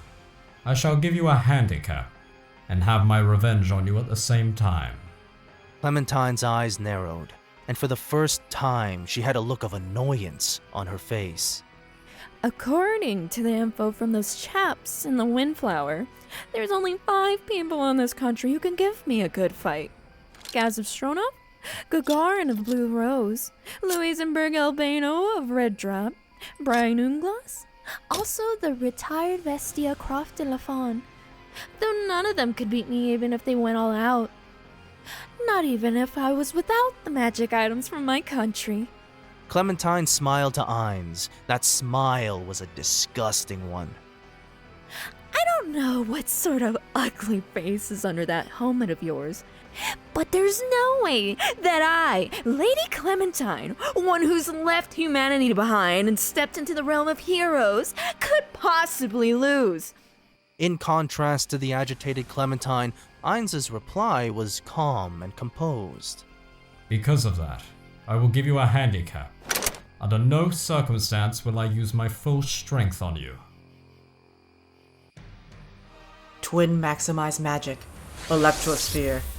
2 balls of lightning, each nearly twice the normal size, appeared in Narberal's open palms and shot forth. And then they struck. The electrospheres, their destructive power greatly augmented, expanded rapidly. The electrical pulse that spread from them was huge and lit the graveyard as if it was in broad daylight. The magical lightning vanished as quickly as it had appeared, taking its power with it. All of Khajiit's minions were on the ground. Only one person remained standing. Really? Why didn't you fall like those other inferior life forms? Could it be that you cast the energy immunity electricity spell? Narberal asked as she noticed the faint burn marks on Khajiit's face. If those were there, then he should have cast Protection Energy Electricity, a lower-tiered defensive spell than Energy Immunity Electricity. Narberal felt it was a shame that she could not exterminate all the pests in one go, and then she consoled herself with the thought that this was all still within acceptable parameters. After all, it would have been boring to have finished everything off with just one spell. You aren't just a regular idiot, but an idiot who can cast 3rd-tier spells, aren't you? An idiot? An inferior life form like yourself dares call me an idiot? Narberal wrinkled her eyebrows. Anyone who makes a mess of my plans is an idiot, especially an idiot who doesn't know the meaning of strength and came here to find their death. My preparations are finally complete. Now behold the supreme power of the Orb of Death that has drunk its fill of negative energy. Khajiit raised the orb in his hand. It was a fairly rough-looking gem that gleamed like a lump of blackened steel. It had not been polished, and it looked more like a lump of ore than anything which had been manufactured. Narberal sensed something like a heartbeat coming from the orb. Suddenly, the 6 disciples of Khajiit who had been electrocuted by the electrosphere climbed to their feet, but those were not the motions of a living, thinking creature. The 6 disciples were now under necromantic control, and shakily drew themselves up between Narberal and Khajiit. Narberal watched the scene before her, with doubt and puzzlement in her eyes. These zombies are my opponents? That's right, but there'll be enough for you. Attack! Zombies, being the least among the undead, could not use magic. And as the half-dozen former disciples lunged at her with claws outstretched, Narberal cast a spell on them. Electrosphere. Once more, a white globe shot forth. Where it struck, it generated a pulse of electricity which consumed all the disciples within its radius. The lightning vanished after a moment, and the disciples collapsed to the ground once more. Although she had easily dispatched her enemy, there was no joy on Narberal's face. Create Undead could not produce multiple undead at once. This must have been the result of Khajiit using some sort of support skill. Narberal turned her gaze to the black sphere in Khajiit's hand. It would seem the power of that item extended to letting him control multiple zombies at once. Still, this man had some nerve calling an effect like that supreme power. To Narberal, the rulers of the great tomb of Nazariq, the 41 supreme beings who had created her and all her comrades, were the only entities who deserved to be described as supreme. Just as unhappiness filled Narberal, Khajiit exclaimed in delight. That's enough! You've taken in more than enough negative energy. The black sphere in Khajiit's hand drew the graveyard's darkness into itself, and it seemed to be glowing faintly. The slow heartbeat she felt from earlier seemed stronger than before. It would seem that ignoring it would be problematic in the future. Having come to that conclusion, Narberal was about to make a move when she heard something. It was the sound of something whistling through the air. Narberal recalled her master's warning and flung herself to the side. A massive creature rushed past Narberal's body, and after hovering behind Khajiit, it landed on the ground. It was a composite entity that stood 3 meters tall, made of countless human bones. It was designed to resemble a being with a very long neck, wings, and 4 legs. A dragon. Its tail, also made from innumerable bones, lightly thumped the ground. This was the monster known as a skeletal dragon. Narberal did not consider monsters of its level strong, but the skeletal dragon had a trait which was very dangerous to Narbe. For the first time, a look of surprise appeared on Narberal's face, which then stiffened up. Skeletal dragons and their absolute immunity to magic are a magic caster's worst nightmare, aren't they? Khajiit's mad laughter echoed through the surroundings. If Narbe could not hurt the skeletal dragon with magic, then her master had ordered her to carry a sword with her in case of emergencies. She now removed it from her belt, along with its sheath, and then secured her sword so it would not easily slip out of the sheath. I'll just beat it to death. Narberal strode forth. The skeletal dragon swiped its forepaw in response, but Narberal nimbly evaded its attack. The wind of its passing tossed up Narberal's hair as she rushed in at the skeletal dragon's chest. Then, she concentrated all her strength and swung with all her force. Her blow sent the 3-meter-tall skeletal dragon flying. Shortly afterwards, it hit the ground with an earth-shaking crash. What? Khajiit's jaw dropped as he stared. Skeletal dragons were made of many smaller bones, and they certainly looked light. However, they only appeared light. Magic casters who spent their days pursuing greater magic power should not have had enough strength to pull off a move like that. Khajiit hurriedly fled behind the skeletal dragon's vast body, and then he shouted, You! Who are you? A mithril? No. An Orichalcum ranked adventurer? There shouldn't be anyone like that in this city. Did you pursue Clementine or myself to this place? Khajiit grit his teeth in agitation. Panicking like this does suit an inferior life form like yourself. You... Crafting this skeletal dragon had required 2 months of elaborate rituals and an immense quantity of negative energy. How could it be beaten so easily? He had worked and planned many years for this. Just as Khajiit was turning red with rage, the skeletal dragon creaked as it slowly got up. There was a massive fissure in the bones which formed its chest, which spilled bone fragments as it moved. It could not take another hit like this. No! I won't! I won't let you! Ray of negative energy! A beam of black light shone from Khajiit's extended hand and touched the skeletal dragon, quickly healing its injuries with negative energy. So it's immune to magic, but it can be healed with magic. Khajiit ignored Narberal's mockery and continued casting spells. Reinforce armor! Lesser strength! Undead flame! Shield wall! He cast buff after buff on the skeletal dragon.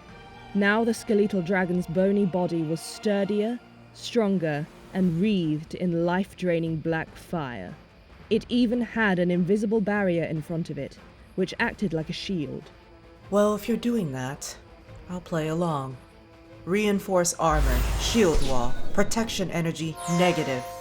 Narberal layered defensive spells on herself as well. Once both sides had finished buffing themselves, it was as if a bell had gone off, and the two of them went at it again. Narberal swung her sword. She landed a forceful hit on the skeletal dragon's foreleg, but then Narberal furrowed her brows. Although she could easily strike her opposition like she had earlier, this was hardly a good matchup for her. She was not skilled at melee combat, and her weapon was not suitable for it either. The skeletal dragon was made of an assembly of bones, so piercing and slashing weapons did very little damage to it. However, Narberal did not have bludgeoning weapons, which were ideal for the task, so she had to resort to using her sheath. Although she had the advantage, the poor balance of the improvised weapon meant she could not effectively damage the skeletal dragon. Perhaps a specialized warrior might have been able to maintain his balance, but Narberal was a magic caster and did not know how to do so. The skeletal dragon's forepaw swiped over the crouching Narberal, though it missed her with its kick. The black flames wreathing its limbs washed over Narberal. However, she resisted them with the protection energy negative spell, and the black flames vanished without a trace. If she had not protected herself, she would have probably been hurt by the additional effects of the blow, even if she had avoided it. Ray of negative energy! Khajiit healed the skeletal dragon's wounds with a magic ray. This was also one of the reasons why Narberal was frowning. No matter how much damage she did, Khajiit the backliner immediately healed it all. She knew she had to attack Khajiit first, but the skeletal dragon between Narberal and Khajiit did not permit her to do so. Even a piercing spell like lightning would be stopped by the skeletal dragon's magic immunity. The area effect spell, Electrosphere, would also be stopped by Khajiit's defensive magic, its damage reduced to insignificance. Then, perhaps by using an enchantment-type spell, she could force him to lower his defenses and win the encounter in one stroke. Charm person. Mind of undead. Narberal and Khajiit cast their spells at the same time. Narberal directed a spell which would charm humans, such as Khajiit, while Khajiit cast a defensive spell on himself, which protected him from mind-affecting spells. In the end, Khajiit smiled triumphantly, while Narberal frowned and clicked her tongue. Perhaps she had been distracted by Khajiit's smile, but a shadow appeared over Narberal's face. A white object filled Narberal's field of vision. She would be hard-pressed to avoid it. She deftly ducked her head and braced the tip of her sword against her shoulder, turning her sword into a shield. The impact spread through her sword arm and the shoulder which took the blow, practically numbing her entire body and tossing Narberal's body into the air. This was the result of the skeletal dragon aiming a tail swipe at her face. Though her balance had been broken, Narberal had not fallen, her legs skillfully braced against the impact. Still, she had been driven back. This was a good chance for a follow-up attack, but the skeletal dragon remained where it was. Its job was to protect Khajiit, and so it could not stray too far from him. After sensing this from the skeletal dragon, Narberal shook her hands to clear off the numbness and soreness. Just then, Khajiit poked his head out from behind the skeletal dragon. Acid Javelin! Lightning! Khajiit launched, a green, spear-like object that streaked towards Narberal's body. The javelin, which should have dealt her acid damage, stopped several centimeters away from Narberal's body and vanished without a trace. At the same time, the lightning bolt Narberal shot from her fingers was blocked by the skeletal dragon's tail and fizzled out. Khajiit and Narberal glared at each other. A defensive spell? How annoying. That should be my line, you Nfirea life form. How about coming out from behind there and facing me fair and square? And why do I have to come out? Doesn't staying here ruin your plans? Khajiit knew that Narberal had his number and narrowed his eyes. Narberal smiled nonchalantly. It can't be helped. After making his decision, Khajiit clutched the strange sphere and raised it to the heavens. Now behold the power of the Orb of Death! The earth trembled, and Narberal's body shook as well. This was a sign that something big was coming. A massive fissure appeared in the ground, and a white monster slowly revealed itself. Another one. The negative energy's depleted now. But after I kill you and your friend, I can spread death throughout the city and recover it all! Khajiit's shouting was angry and emotional, in contrast to the unfazed Narberal. Narberal forcefully exhaled, then sprinted forward with preternatural speed. Khajiit was taken by surprise and could not react in time. The skeletal dragons stomped at Narberal, who had entered their attack range, with their forelegs. Narberal turned and evaded the stomp of the skeletal dragon on her right, but the other one was waiting for her. It swept its tail along the ground, like it was going to scythe the grass. The tail which had nearly hit her thundered through the air in front of Narberal as she leapt a long way back. Then the tail suddenly changed its direction, swinging down on Narberal, who had just jumped clear. Narberal avoided the earth-shaking blow from the left, but the skeletal dragon on the right swiped its forepaw at her as well. She raised her sword to block the skeletal dragon's swipe. Although the paw's crushing pressure was extraordinary, Narberal still stood strong beneath it, and even forced it away. The right-side skeletal dragon stumbled several steps back, causing a brief lull in the action. What are you? Blocking it without martial arts? How did you learn to do that? It is because I was created by the ones who are greater than the gods, the supreme beings. Are you kidding me? Even if you knew the truth, you would never understand. And to think you would go so far as to call me, one who spoke the name of the supreme beings, an idiot. This is why I say humans are inferior. Narberal turned a keen glare on Khajiit. It was a cold, piercing stare that made him want to back away from her. The frightened Khajiit gave an order, as though to wipe away his fear. Skeletal dragons, get her! The skeletal dragons kept within range of Khajiit and made their move. Narberal evaded the attack of one of the skeletal dragons and moved to close in, but she was forced to avoid the other skeletal dragon's attack and missed her chance. This back and forth played out for quite a while until a decisive blow was struck. Acid javelin! Narberal subconsciously turned her head and avoided the magical javelin headed at her face. That was a grave mistake. The attack wouldn't have done anything, even if it had hit, so she could have safely ignored it. However, it came right at her, so she evaded it by reflex. This was a mistake that only a magic caster, who had not improved their close combat ability, would make. That mistake had grave consequences. Whoosh! Narberal's field of view changed dramatically as an ear-splitting impact rang out. She was tossed to the side. She experienced a brief period of weightlessness before falling heavily to the ground. Her left arm had taken a tail sweep from one of the skeletal dragons. The non-stop spinning disoriented her, and she had no idea where she was. Her body was protected by all manner of defensive spells, so there was no pain.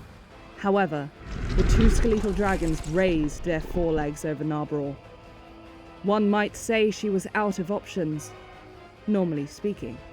Surrender, and I'll spare your life. How about it?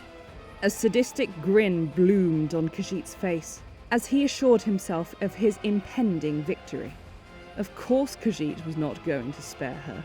That look on his face was the kind that looked forward to the girl begging for mercy before he trampled her pathetic form. Narberal, who had just raised her torso off the ground, was so furious that her face was twisted up. Miserable human. What? Narberal looked Khajiit in the eye and said, You miserable little human being.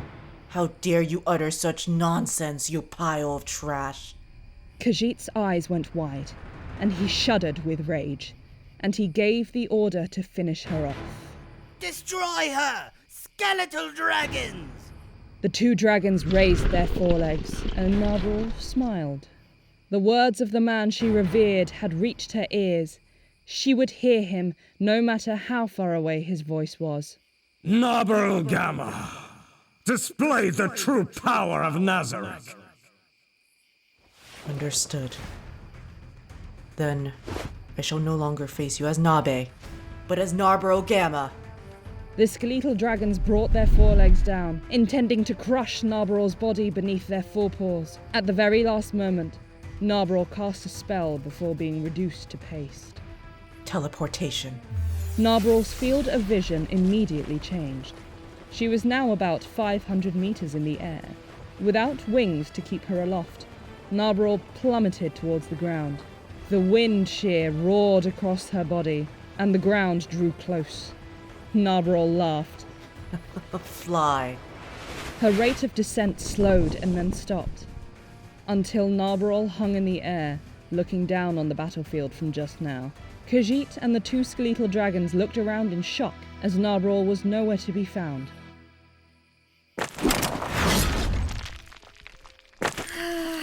I'm tired. Clementine's flighty words filtered into Ainz's ears. They had been fighting for several minutes, but Ainz's great swords had not once touched Clementine. Speaking of which, That's some amazing physical ability you've got there. You might even be proud of it, but... Her expression turned into a predatory grin. Are you stupid? You're just swinging your swords with raw strength and speed, wildly swiping around like a kid with a stick. You might have a sword in each hand, but if you don't know how to use them, then sticking to one sword would be wiser. Aren't you taking the warrior business a little too lightly? Come at me then. Haven't you been doing nothing but dodging since just now? It won't be good for you if you drag this out for too long, no? Ainz chuckled coldly as he replied to her. He had her there. Clementine had not attacked Ainz. Instead, she had been dodging his attacks, and that was because Ainz's extraordinary physical attributes did not give her an opening to attack. Things were not as easy for Clementine as she had claimed. She was beginning to feel angry at herself for not being able to take the initiative and strike. You said no warrior could beat you, right? Where'd that confidence of yours fled to? Clementine finally went to her weapons after Ainz taunted her. She had 4 of the piercing weapons called stilettos at her waist, as well as a morning star. Right now, she drew one of those stilettos. With his superhuman eyesight, Ainz verified that the morning star was covered in detritus that looked like blood and chunks of flesh. Ainz tightened his grip on the greatsword in his hands as he stared down Clementine. Just as both sides were about to strike, the earth shook. Ainz couldn't take his eyes away from Clementine, who had taken a fighting stance. He snuck a glance to the side and saw that there were 2 gigantic dragon-shaped monsters made of bone where Narberal was fighting. Skeletal dragons? Huh. Correct. Looks like you do know a thing or two. Yep, they're the bane of any magic caster. I see. So that's why Nabe can't win. Indeed it is. Clementine replied in a mocking tone of voice. She seemed to have regained her composure after the skeletal dragons showed up. Ainz furrowed his illusory brows under his helmet. It was true that skeletal dragons were tricky opponents for magic casters, and now there were 2 of them. Narberal, as she was now, couldn't possibly beat them. As though sensing the agitation in Ainz's heart, Clementine shifted slightly. This was a move that was intended to seal off his movements, so there would probably be a follow-up to it. When one saw a weakness in a powerful opponent, it would be natural to take the chance and attack. Ainz cast all thoughts of Narberal from his mind and thrust forth the greatsword in his left hand in an intimidating manner. It was a feint, as he slowly raised the greatsword in his right hand in preparation for a powerful strike. Clementine's weapons were a piercing type, and they couldn't execute complex attacks like slashing weapons could. They were weapons that were optimized for charges. In addition, stilettos were slender and were certainly not strong enough to survive a clash with greatswords. Because of that, Ainz used his left-hand greatsword to keep her at bay, waiting for Clementine to close in. However, Clementine knew what he was up to. Do you have any way to close this gap? I wonder...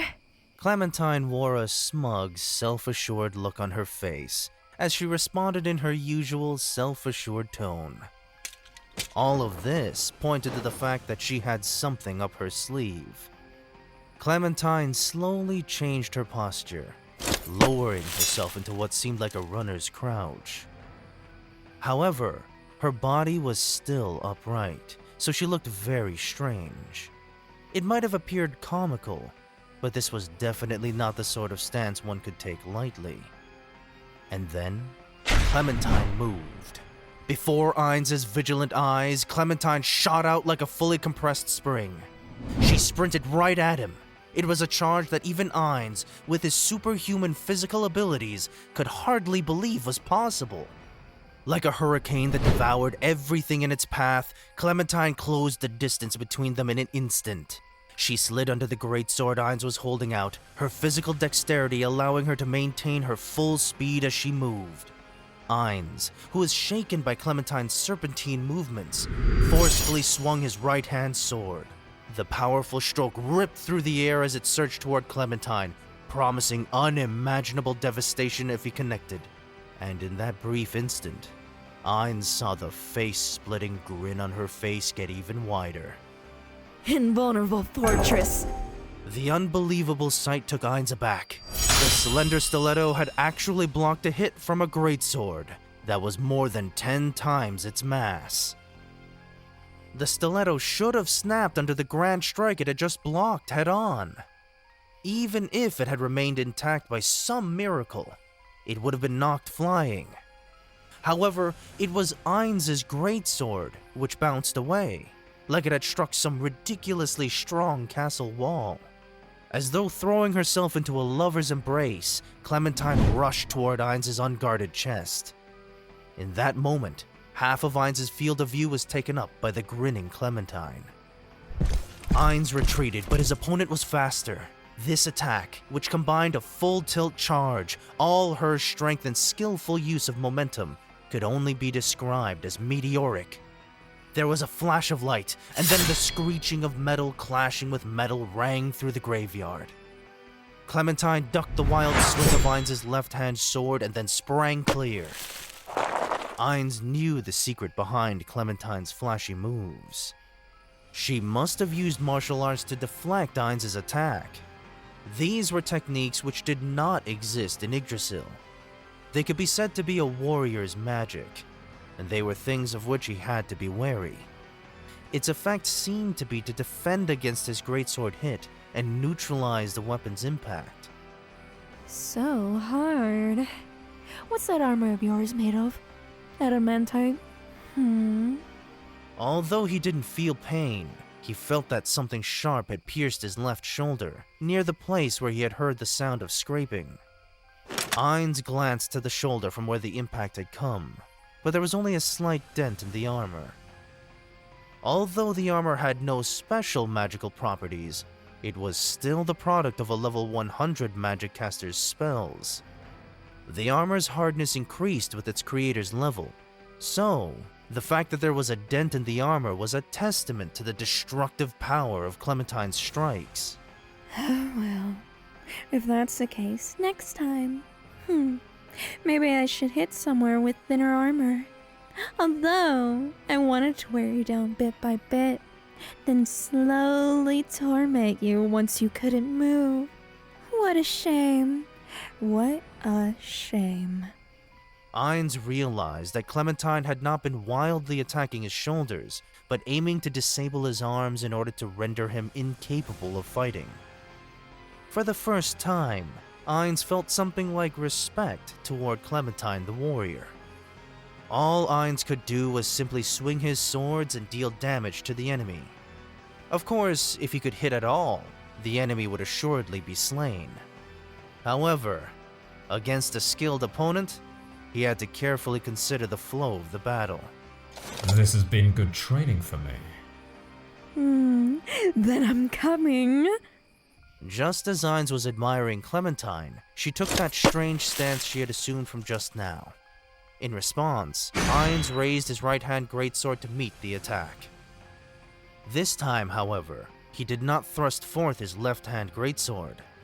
Clementine snorted at Ainz's stance and sprinted. She was so fast that even Ainz in his incredible dynamic vision could barely follow her.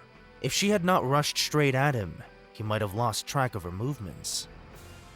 In the face of Clementine's full tilt charge, like an ominous arrow headed straight at him, Ainz swung his right-hand greatsword, launching an attack of his own to intercept her. Invulnerable fortress! The swing was deflected by the same martial art as before, but he had already predicted this.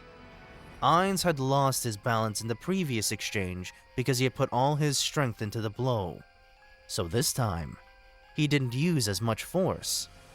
Ainz absorbed the radiating impact, as though he had been struck by a wall, with the strength of his arm, and then he swung his left-hand greatsword. This time, Ainz was fully confident that his foe could not block another full-power hit. However, even faster than that, Clementine used another martial art. Flow acceleration. This martial art had a startling effect. It felt as though someone had used time-controlling magic to slow time down. Everything moved slowly, as though immersed in some highly viscous fluid. The speed of Ainz' swing slowed to a crawl. However, Clementine moved at the same speed in this decelerated world.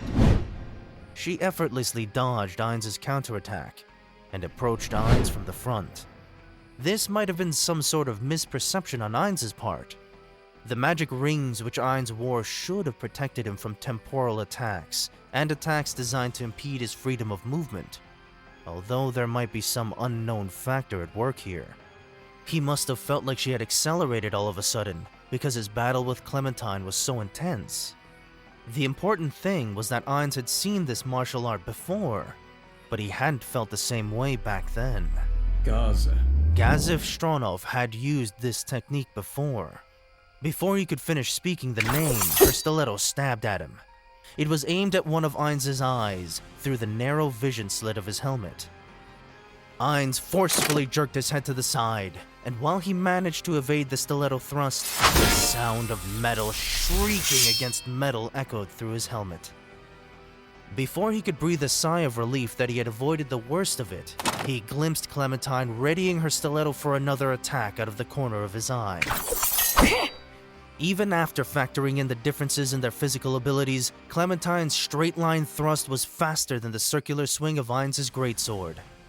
This time, the stiletto struck home, hitting Ainz dead on. A surprised voice and a panicked voice hit the air at the same time. Ainz pressed his greatsword against his helmet and jumped far back, but there was no follow-up attack. Clementine glanced at Ainz' unsightly retreat, then looked curiously at the tip of her stiletto. With a mocking laugh, she said, That's enough of that handicapped stuff. If you don't go all out, you're going to die. And then, to clear up her own doubts, Clementine continued asking the silent Ainz. Still, how did you do it? I know I hit you, but you're fine. I thought I would have hurt you with that. Good grief. I've learned a lot from this battle. First, about these things called martial arts, and also the fact that I can't swing my swords around blindly during combat, and the importance of maintaining my balance while attacking. Huh? Are you an idiot? If you only learned that now, then you're a failure as a warrior. Oh well, it doesn't matter since you're going to die here. Though, I'd like an answer to my question. Was it some sort of defensive martial art? Clementine's tone showed that she had had it with Ainz. He, on the other hand, smiled bitterly under his helmet, because he agreed with what she had said. No, you're right. I really am unskilled. You have my thanks. Although, since time is tight, playtime is now over. Paying no heed to the doubt on Clementine's face, Ainz shouted at the top of his voice. Narberal Gamma! Display the true power of Nazarick! He swiveled the sword hilts in his hands, and then stabbed the points of both his greatswords into the ground. Ainz extended his empty hands before him, and gently beckoned Clementine over. Now then, come at me with the intent to die. So, you can use the fly spell. Looks like you're not bluffing. Although, how did you avoid that last hit? I didn't see you behind the skeletal dragons. That puzzled question reached Narberal, who was slowly descending from the heavens. Khajiit had no idea why she had not used the fly spell to escape. She could have done so when encountering the skeletal dragons, but she had not. It baffled him. You think you can win? Against skeletal dragons who are immune to magic? There are any number of ways to win, but before that... Narberal grabbed at her shoulder and pulled off her robe. Rejoice, human. You have the honor of doing battle with Narberal Gamma, one of the Pleiades battle maids who are the loyal servants of Ainzul Gal, the absolute ruler of the great tomb of Nazarick. Her equipment was completely different. She now wore gauntlets and greaves of gold, silver, and black metal, as well as a set of mage-themed armor, which looked like it had come out of a manga. In place of a helmet, she wore a maid's white-brimmed headdress. In her hands, she held a staff of gold inlaid with silver. Player-made items in Yggdrasil could have their abilities changed by using data crystals. Narberal's robe had a quick-change crystal embedded in it, so she could directly swap out her gear for a set of predetermined equipment without having to waste time changing. Her cast-off robe now occupied the pocket dimension where they had been. Khajiit narrowed his eyes in puzzlement as he saw the maid before him, and when he finally realized what was going on, "What?" he exclaimed in surprise. Of course he would have been taken aback when the magic caster before him turned into a maid. Although he was annoyed by her nonsensical get-up, Narberal's serene expression filled Khajiit with a sense of danger. He immediately ordered the skeletal dragons to attack. The two skeletal dragons drew close to Narberal with surprising speed, swinging their forepaws, which were made of countless bones. Before they could strike home, Narberal cast a spell. Dimensional move. Once more, Narberal vanished without a trace. That again! Khajiit looked to the sky to look for the missing Narberal as he thought of what happened earlier. However, it was his pain that told him where Narberal was. Khajiit's wail resounded throughout the graveyard. A searing pain pierced Khajiit's left shoulder, and the pain spread through his body with the pulse of his heartbeat. A shocked Khajiit looked at the wound, at the sharp blade that protruded from the wound. In the next moment, the blade was savagely withdrawn, and the pain washed over him again. The sensation of something scraping his bones filled his body, made worse by the agony that gripped him. Thick blood gushed from the wound, staining his black robe. Drooling from the intense pain, Khajiit jerked his head back to see what was going on. All he saw was Narberal, looking at him curiously. Did it hurt that much? Narberal was holding a black-bladed dagger in the hand that was not holding her staff. Khajiit was in so much pain that he could not speak. Magic casters typically shunned the front line, and Khajiit was the sort who was served by and dealt out pain to others. Thus, pain was not a common experience for him, which was why his tolerance for it was so low. Oily sweat beading on his forehead, Khajiit issued a mental command to the skeletal dragons. Narberal fell back, drawing away from the approaching skeletal dragons. The fly spell was faster than the running speed of a normal man. The two skeletal dragons charged into the space left by Narberal. After hiding in the safe space behind the skeletal dragons, Khajiit's calm returned to him, and he finally understood the kind of spell Narberal had used. That was... So, it was teleportation magic. Dimensional Move was a third-tier spell, but to magic casters, it was an escape spell used to put distance between themselves and their adversaries. However, that was only the case for magic casters, who were an unathletic lot. For a magic caster with fighting prowess that was on par with a warrior, that spell was arguably more valuable than even a weak attack spell, given that it was very difficult to defend against. Khajiit pressed down on his shoulder and glared at Narberal. I see. So you were planning to kill me with teleportation. You must have escaped with teleportation as well just now. Indeed, it was a tricky trump card to deal with. Since magic was useless against the skeletal dragons, the sensible thing was to kill their controller. In addition, with Narberal's skillful use of teleportation, Khajiit would have a very hard time dodging. However, Narberal casually answered. How could that be? Khajiit could not comprehend what she was saying for a moment, and blinked non-stop. Narberal returned the short sword to its sheath, and began explaining. I was simply demonstrating that I could kill you easily. Narberal had shown him how she could turn a thoroughly unfavourable situation around, but she had completely abandoned that method. Khajiit had no idea what she was up to. Are you mad? Granted, You are an inferior life form, but what kind of answer is that? Use that head of yours a little.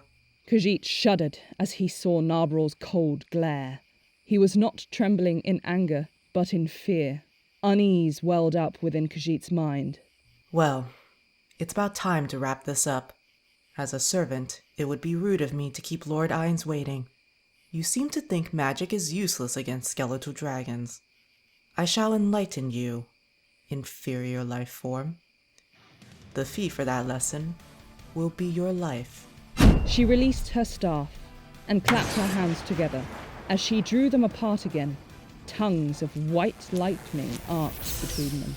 They took the form of dragons, and the air around them began glowing and crackling with energy. The white radiance seemed to engulf Narberal. Khajiit stared, at a loss for words. He could understand that this was a mighty spell that exceeded his own frame of reference. Amidst the actinic white radiance, the cold smile on Narberal's face branded itself onto his eyes. The massive bodies of the skeletal dragons loomed before him. As he recalled their existence, an alarm screamed within him. You think you can beat skeletal dragons who are immune to all magic?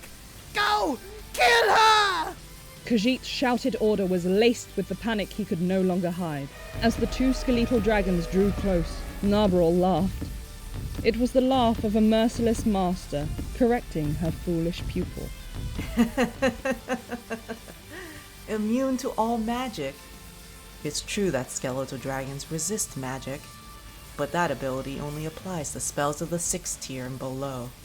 The skeletal dragons would not reach Narberal for some time yet. During that delay, the strangely calm Khajiit finally realized the meaning of Narberal's words. In other words, skeletal dragons cannot resist the spells of a higher tier which I, Narberal Gamma, can use. She was not lying. That was what Khajiit's instincts told him. In other words, this woman could eliminate the skeletal dragons and slay Khajiit as well. Why? My sweat and blood of 5 years gone in less than an hour! As Khajiit let out that mournful wail, countless scenes flashed through his mind, as though he were viewing a zoetrope. Khajiit Dale Badentel. Born in a village on the outskirts of the slain theocracy, his mother was a calm, serene woman, while his father had a strong body from working in the village. His childhood was mundane. The reason why he had ended up like this was because he had seen his mother's corpse. That day, when the setting sun was clearly visible in the sky, Khajiit panted as he ran home. His mother wanted him back early, but he had been late because of small things he couldn't clearly recall. Looking for pretty stones outside the village, playing at being heroes while wielding sticks, all these insignificant things had come together and delayed him. He ran home, afraid that his mother would scold him, but when he got there, he found his mother collapsed on the ground. He could still clearly remember the warmth of his mother's body when he rushed over to touch her. He thought it was just a joke, but things turned out otherwise. Khajiit's mother had already departed this world. According to the clerics, she had died because she had a blood clot in her brain. In other words, it was nobody's fault. Nobody was to blame. No, Khajiit felt that someone was responsible. That someone was himself. If only he had returned home earlier, he might have been able to save his mother.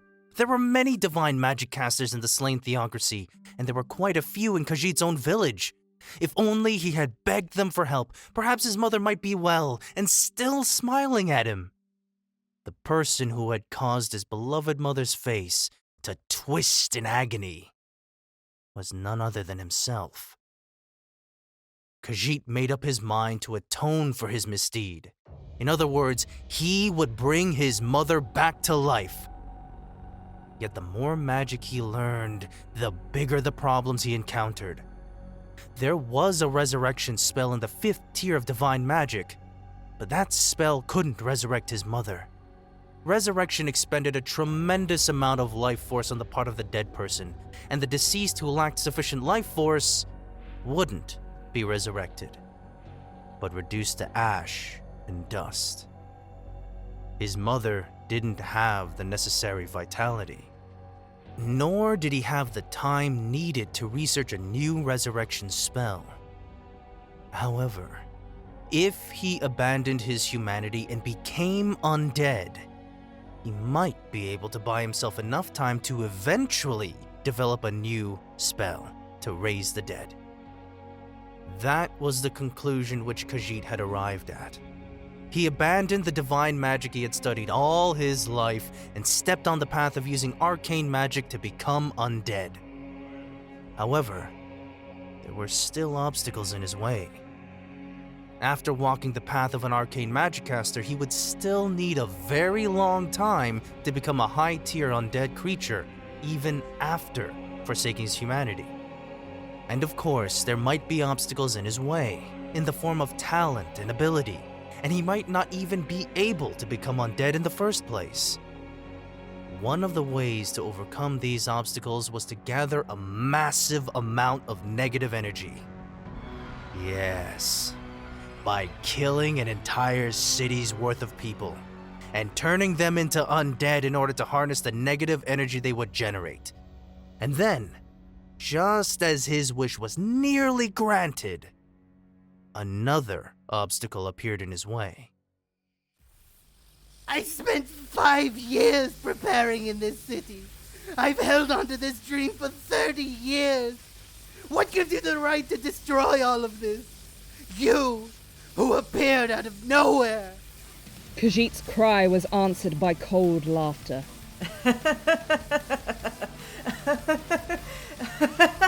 I have no interest in the dreams of inferior life forms such as you. Although your so-called effort did manage to make me laugh. Still, I do have some words for you. Well done on becoming a stepping stone for Lord Ainz. Twin maximize magic. Chain dragon lightning. The lightning discharges were wider than her arms, and they struck the skeletal dragons. The vast white bodies shuddered from the impact. The twin lightning blasts wrapped around the skeletal dragon's bodies, burning the false life that animated their corpses out of existence. The end came in an instant. Under the power of the magic lightning, the skeletal dragons and their supposed absolute immunity to magic were torn asunder. Even though the skeletal dragons had been disintegrated, the lightning strikes did not disappear. The 2 arcs of dragon-shaped lightning seemed to be searching for their quarry. Then, they raised their heads and sprang at their final prey. Khajiit's vision was obliterated in a sea of white. He had no time to beg for mercy. The tears at the corner of his eyes flashed into steam, leaving behind a whispered, "Mum." The searing light consumed Khajiit, and the lightning pierced him without mercy. Khajiit's body went into full-body seizures, as though he were performing some strange dance where he stood. The current penetrated deep into Khajiit's body and ignited him from the inside. After it had vanished, the smoking Khajiit collapsed to the ground. The stench of burning flesh filled the air. Narberal shrugged and muttered something to the pile of scorched meat that had once been Khajiit. Even inferior life forms smell good after they've been roasted. I wonder if it would be fine to give him to Entoma as a present. A mocking smile came over Narberal's face as she mentioned the name of her human-eating colleague. The warrior spread his arms as though he was going to hug someone. Now what tricks are you up to, Giving up already? Giving up? Since I've given Narberal her orders, I should wrap things up here as well. What? What nonsense are you blabbling? You think you can beat me, the great Lady Clementine, without any martial arts? You're seriously pissing me off now. I have to say, The ravings of a weakling like yourself are quite impressive. Clementine wanted to retort with, "That would be you, right?" but she suppressed the boiling rage in her heart. The man before her didn't have much in the way of combat skills, but he possessed a superhuman physical ability. As far as she knew, said abilities were second only to those of the two godkin, the Black Scripture's extra seat and its first seat, who was also the Black Scripture's leader. Therefore, the way he swung his weapons at his whim became an unpredictable attack and defense, and if she wasn't careful, she might be killed in a single blow. Clementine faked her usual sneer and taunted him in turn. Forget it. You're right. We should wrap things up quickly. Momon the warrior simply shrugged. Clementine eyed his stance. There were openings everywhere in his stance, but that couldn't possibly be all there was to him. It was a trap. However, Clementine had no choice. Her words from earlier might have sounded like a joke, but she meant them. She could probably escape from here by borrowing the power of the skeletal dragons, but that was only if she didn't waste any more time. Though she had come along to avoid the agents of the Windflower Scripture, she had wasted too much time on playing. Clementine slowly sank into a crouch, strengthening her grip on her stiletto. She had to finish this fight quickly, preferably with a single stroke. Part of that was because she no longer had time to waste, but it was also because the attacks and parries of the man before her were gradually becoming more and more competent. It would be best to kill him now before he grew to a point where she could no longer do so. Clementine exhaled loudly, and then she surged forward. Gale Stride, greater evasion, ability boost, greater ability boost.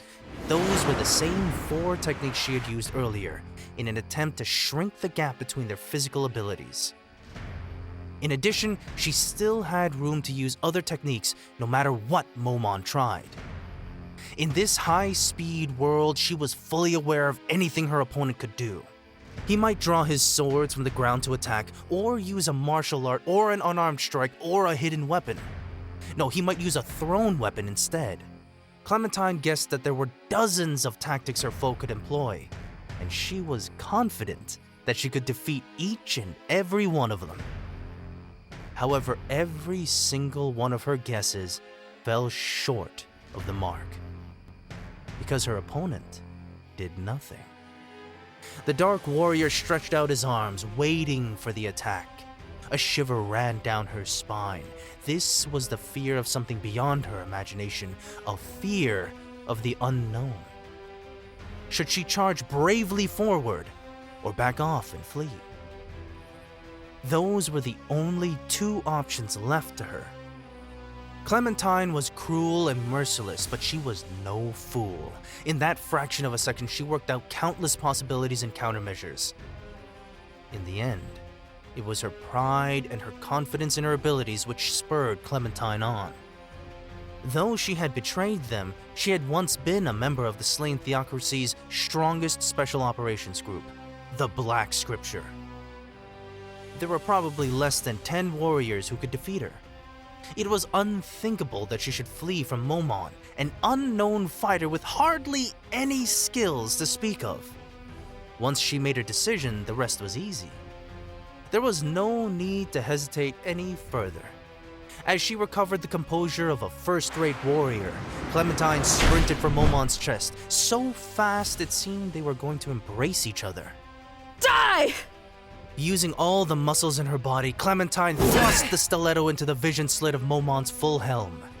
Then she twisted it as though intending to cause further damage to the surrounding organs while driving it deeper into his head. All this was to inflict a fatal blow. Although his armored hands drew closer as if to hug her, she paid it no heed and followed up on her attack. In keeping with Clementine's desire to deal a fatal strike, she unleashed the spell stored within the stiletto. That spell was called Lightning.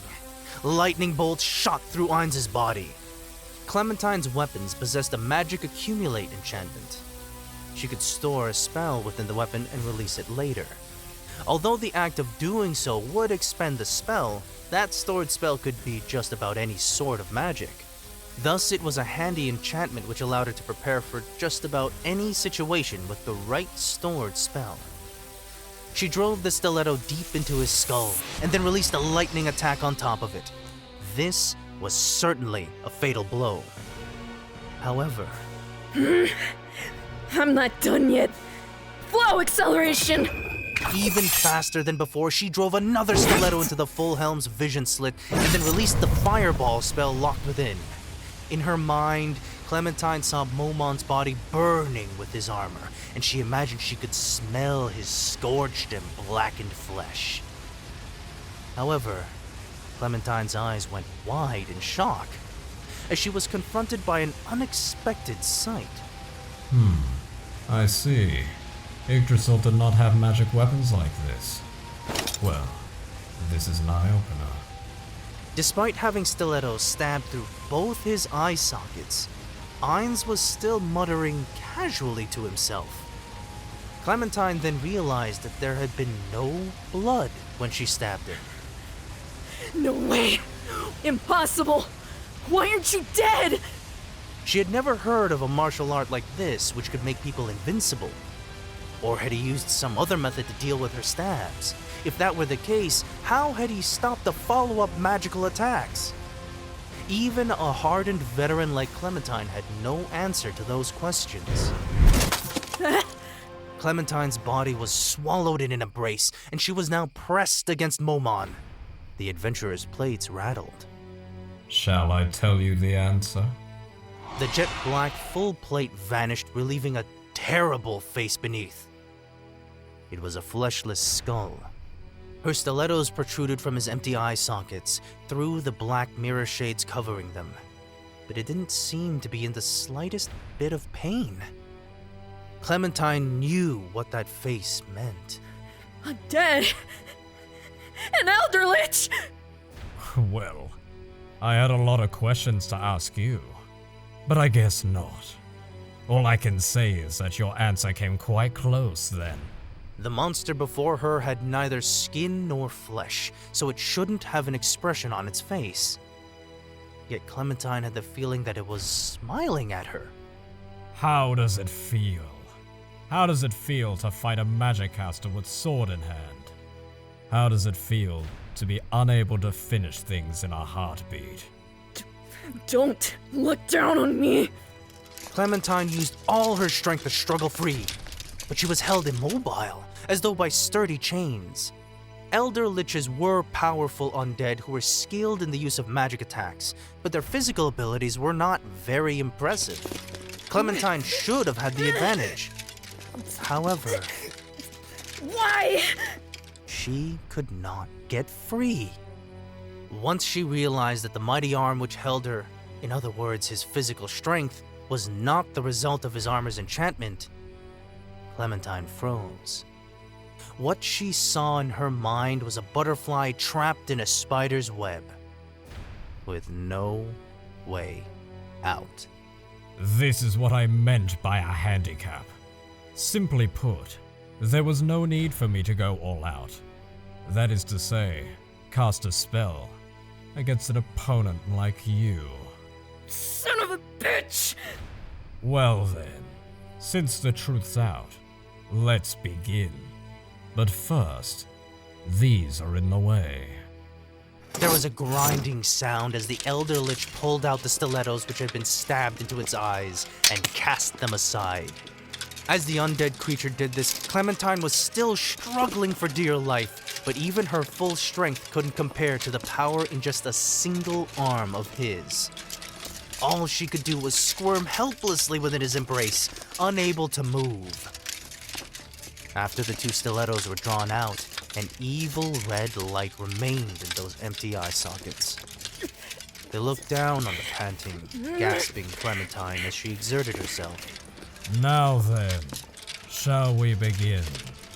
Clementine, who was on guard against anything her opponent might try to pull ever since she heard the word begin, felt herself being drawn nearer to the Elder Lich. Closer, than even lovers were. After that, she heard a strange, creaking sound. Clementine understood what the Elder Lich was doing as a chill ran down her spine, as though she had been impaled by an icicle. No! No way! You bastard! The creaking sound was the bending of armor. He was planning to crush her flat against his own chest. Of course, her own armor would press against the Elder Lich's chest, but he must have used some method to harden his own body. His immovable body was like a sturdy, thick wall. Perhaps if you were weaker. The Elder Lich withdrew a dagger from somewhere. It was black with 4 jewels set into its hilt. I thought about using this to finish you off. But well, isn't it all the same if you get stabbed to death by a sword, die by having your spine broken, or get crushed to death? In the end, you die. Clementine's body shuddered. His casual tone caused panic to bloom in her heart, and the crushing pressure on her chest grew. The metal plates taken from the adventurers she had killed could no longer bear the strain, and they scattered to the ground like they were being buried. The first to fall were the 4 silver plates which she had recently acquired. It was frightening how it was becoming more and more painful to breathe. She hated the arm at her back, the one which held her. She resented herself for wearing light armor to increase her evasive ability, and to display her adventurer's plate trophies. Clementine knew that swords were useless against the Elder Lich, so she punched wildly at his face. However, that hurt Clementine more than it did him. Then, as the pain set in, she reached for her Morning Star to maul him, but she was not used to wielding it, and it injured herself instead. She could clearly see the fate awaiting her, from how the act of breathing was getting more and more difficult. The ever-increasing pressure on her belly, her slowly deforming armor, she knew exactly what was going to happen to her. Don't bother struggling.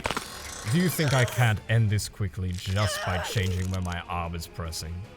You took your time killing them, so I'm going to take my time killing you as well.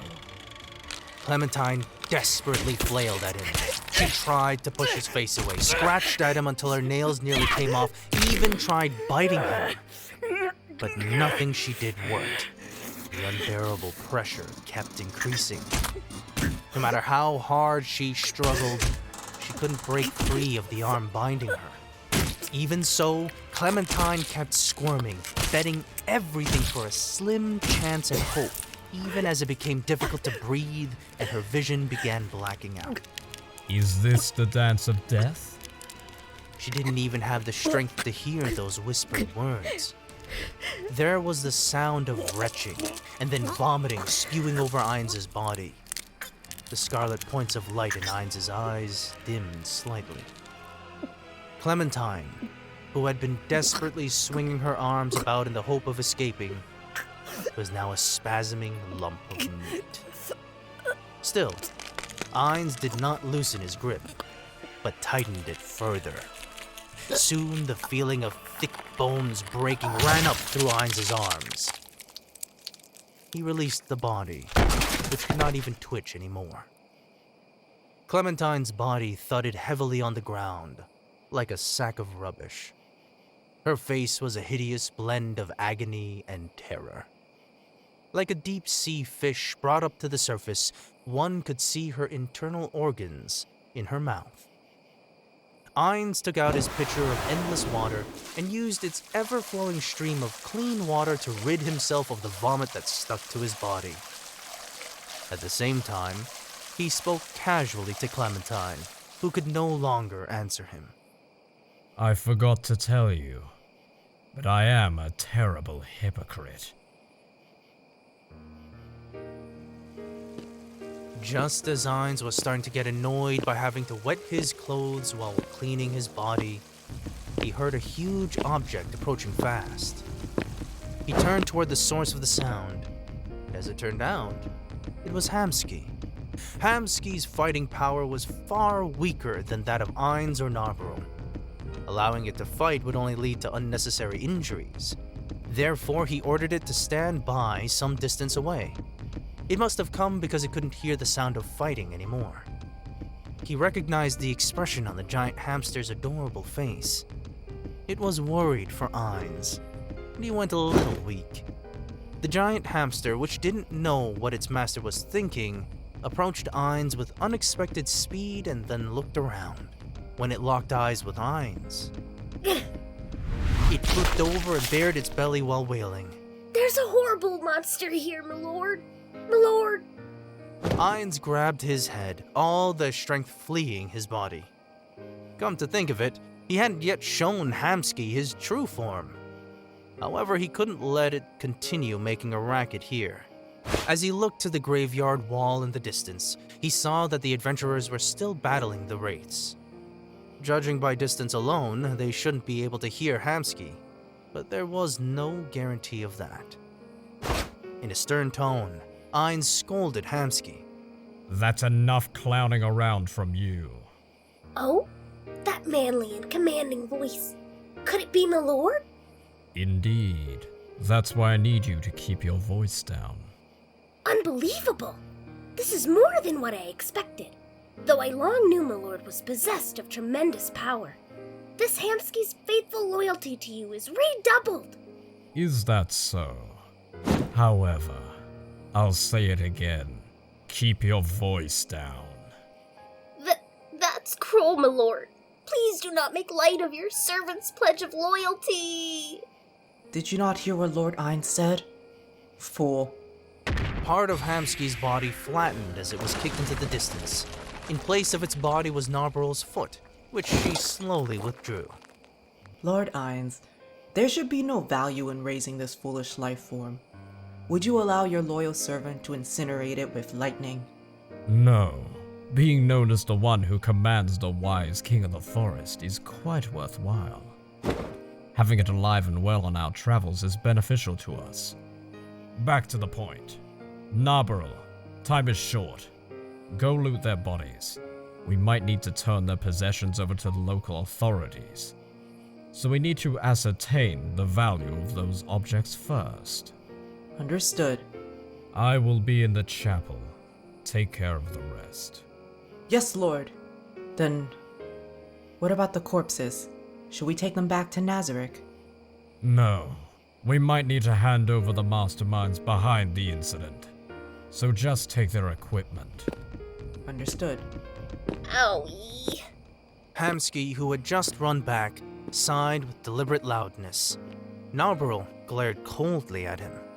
Lord Ainz's words are more important than anything you have to say. This is basic knowledge for one of his servants. A life form like you is the lowest ranked of all his minions. So you will either pay attention or I will kill you on the spot. Hamsuke shivered. Next time, it will not be a physical attack, but magic. For the crime of disobeying Lord Ainz, you will suffer until you pray for death. Understand, I do. Please do not put on that scary face. Although, I was quite surprised by how majestic he looked. It was quite impressive. Narberal's expression softened a little, and she said, Indeed, Lord Ainz cuts an impressive figure. At least you have good taste. Thank you for your praise. But if that is how my lord looks, then do you have another face as well, Lady Narberal? I am a doppelganger. This face of mine is made by my own innate abilities. Watch. She removed a glove and revealed a hand with only 3 fingers, which were longer than human fingers. They resembled the bodies of peppered moths. I see. Don't look so surprised. You're a servant in the great tomb of Nazarick as well, so don't make such a big deal over such small things. Anyway, I'm going to strip the magic items from the corpses, so come along and help me. Yes, understood. The boy Nfirea was in the chapel. As Ainz looked at him, the red light in his eye sockets dimmed. He wore a strange, transparent outfit, which drew attention to his body. But Ainz's attention was on his face. Someone had cut him across the face and punctured his eyes. from the tear-shaped clots of reddish-black blood that wept down his cheeks, it was clear that he was blind. Well, blindness can be cured. Magic really is convenient. The question now was Nfirea's current condition. He had been standing up here, but had not reacted to Ainz's arrival. Even if his eyes couldn't see, he should have known that someone was coming. However, there was no reaction, which implied one thing: mind control. The question now was what sort of control he was under. It must be this. Ainz's gaze settled on the spiderweb-like crown which rested on Nfirea's head. Or rather, it would be better to say that nothing else looked more suspicious than it. Just as he reached out to remove the crown, Ainz stopped himself halfway. Since he did not know what had caused this, he shouldn't make any careless moves. Therefore, Ainz cast a spell on the crown. All appraisal. Magic item. In Yggdrasil, this spell would tell its caster about a magic item's creator and manufacturer. The spell could also be cast here. No. Beyond that, information which couldn't appear in Yggdrasil showed up in Ainz's mind. The Crown of Wisdom. I see. However, this item's abilities don't exist in Yggdrasil. Such a magic item that could not have existed in Yggdrasil. Ainz sighed after learning all of this, and began thinking about what to do next. He was mainly concerned about the benefits of bringing Nfirea back to the Great Tomb of Nazarick. The prospect of gaining a rare magic item and an equally rare talent holder was very attractive. However, his hesitation only lasted for a moment. Since I accepted this task, failing it on purpose would stain the name of Ainz ul Gown. Greater Break Item! Ainz cast a spell on the crown. The sight of it decomposing into sparkling dust was quite beautiful. Ainz tenderly embraced the limp youth and gently laid him on the ground. Then he examined Nfirea's face. After this, all I need to do is heal his eyes. Though, I probably shouldn't do that here. Ainz touched his face, and then rose slowly. The undead he had summoned had not been completely wiped out yet, but he sensed that some of them had already been destroyed. Soon the reinforcements, or rather interfering busybodies, would find this place. Before that, he had to recast his facial illusion and remake his swords and armor. He also had to recover their magic items quickly. Unlike how things were when he PK'd in Yggdrasil, he could take all their weapons and gear for his own. It pleased him. As he looked back to see if he needed to help Narberal collect the equipment, she appeared at the entrance of the chapel. Lord Ainz. What's the matter? Have you already collected the enemy's gear? How about their cash? Yes. However, there is something I wanted to consult you about. Concerning this.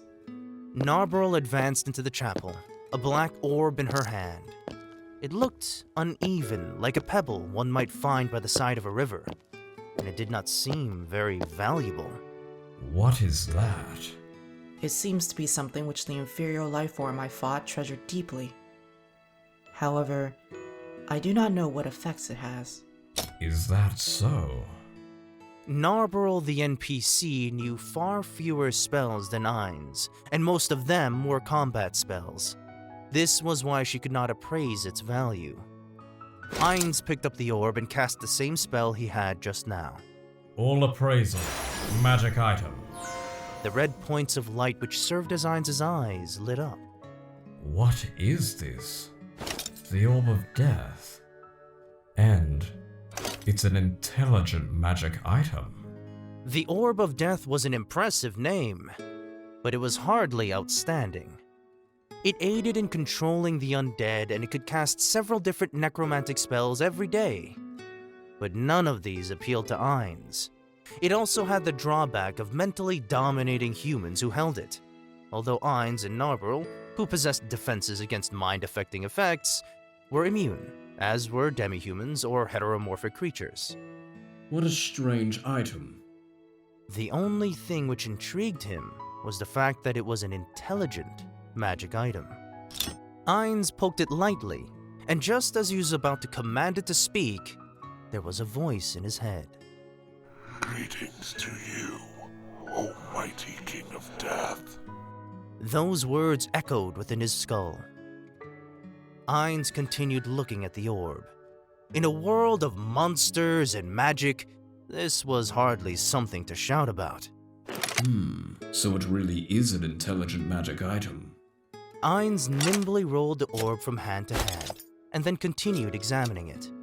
However, the orb did not show any sign of wanting to speak. Ainz pondered the situation, and then after deciding a possible reason for this, he said, I permit you to speak. You have my deepest thanks, mighty King of Death. This reaction reminded Ainz of the loyal NPCs of Nazarick, and he chuckled. Please accept the utmost respect of this one for the absolute aura of death which surrounds you. I should have dispelled all my auras. Why does this item keep calling me the King of Death? I shall permit it. My deepest thanks, O Supreme Overlord of Death. I am deeply grateful to all the forms of death which exist within this world, that I could encounter an exalted being like yourself. Though the orb was laying it on a bit thick, those words seemed sincere enough. It made Ainz's back itch a little, so he thrust his chest forward and said, And? Can you speak anything besides flattery? Yes. This one deeply apologizes for this dauntless request. But this one has a wish that it hopes you will help to grant. What wish? This one has always felt that it had come to this world in order to spread death. But after meeting a mighty King of Death like yourself, this one realized that it had truly been born in order to serve you. Oh? O mighty King of Death, please accept this one's fealty. This one hopes to have a place among your faithful servants.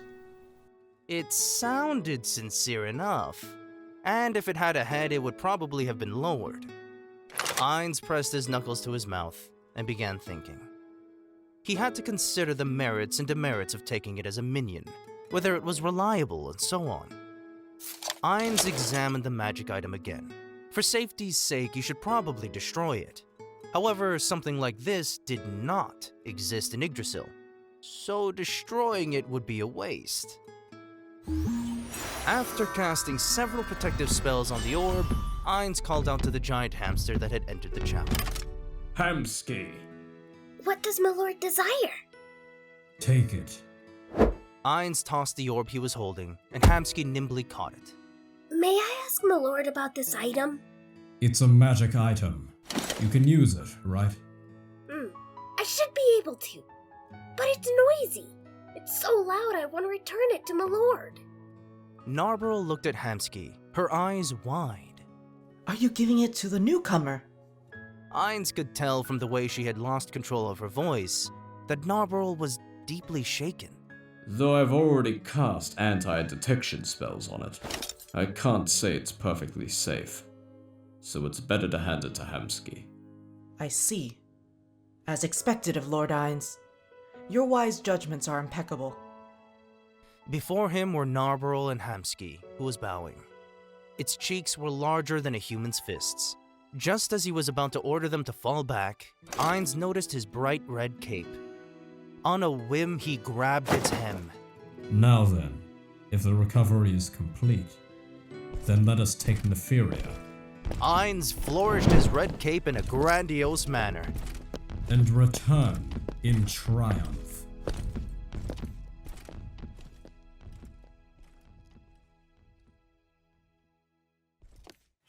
He pushed open the doors to the inn where he had stayed earlier. The inn went silent, and countless eyes focused themselves on Ainz. This time, nobody obstructed him, and he came before the innkeeper. You. The eyes of the innkeeper and the inn's patrons were all drawn to the metal plate around Ainz' neck. In a casual tone which sounded like he was smiling, Ainz said, "A double room." After putting down the silver piece, he took the keys from the speechless innkeeper. And so, Ainz entered his room, where he had dispelled his magic and resumed his true face. The mithril plate around his neck clinked loudly against the Nemean lion pendant. He had explained his part in last night's activities in the graveyard, and had been awarded that metal plate. The reason why the inn had gone silent was because of that plate. A man who had been a copper plate adventurer several days ago had now risen quickly through the ranks when they saw him again. This was beyond their ability to comprehend. Their honest reaction filled Ainz with a sense of superiority, as well as dissatisfaction. In his heart, he had been hoping to be promoted all the way to Orichalcum rank, but he'd only managed the rank before that. What would they have done if he had really obtained an Orichalcum plate? Still, this was not an entirely impossible feat. Only a small amount of people knew about this matter. However, when he narrated the events of the guild, Ainz' accomplishments were truly unbelievable. Though he could have been elevated to adamantite rank right away, that hadn't happened because Ainz had no prior accomplishments, and the investigations into the matter were not complete. Therefore, the guild had decided to be prudent about this. In other words, the guild already thought of Ainz as an equal to the two adamantite-ranked adventurer parties in the kingdom. In addition, as time went by, the story of the battle in the graveyard, as well as the great name of Ainz, Momon, would certainly spread throughout the city. This was because of the fleeing guards talking about the exploits of Ainz. The plan had gone so smoothly that Ainz couldn't help but smile. No. It had not gone smoothly. It had gone perfectly. Ainz flicked the mithril plate with a finger, and the Narberal asked the question in her heart. May I ask how we should deal with those two? They said they would contact us about the appropriate remuneration.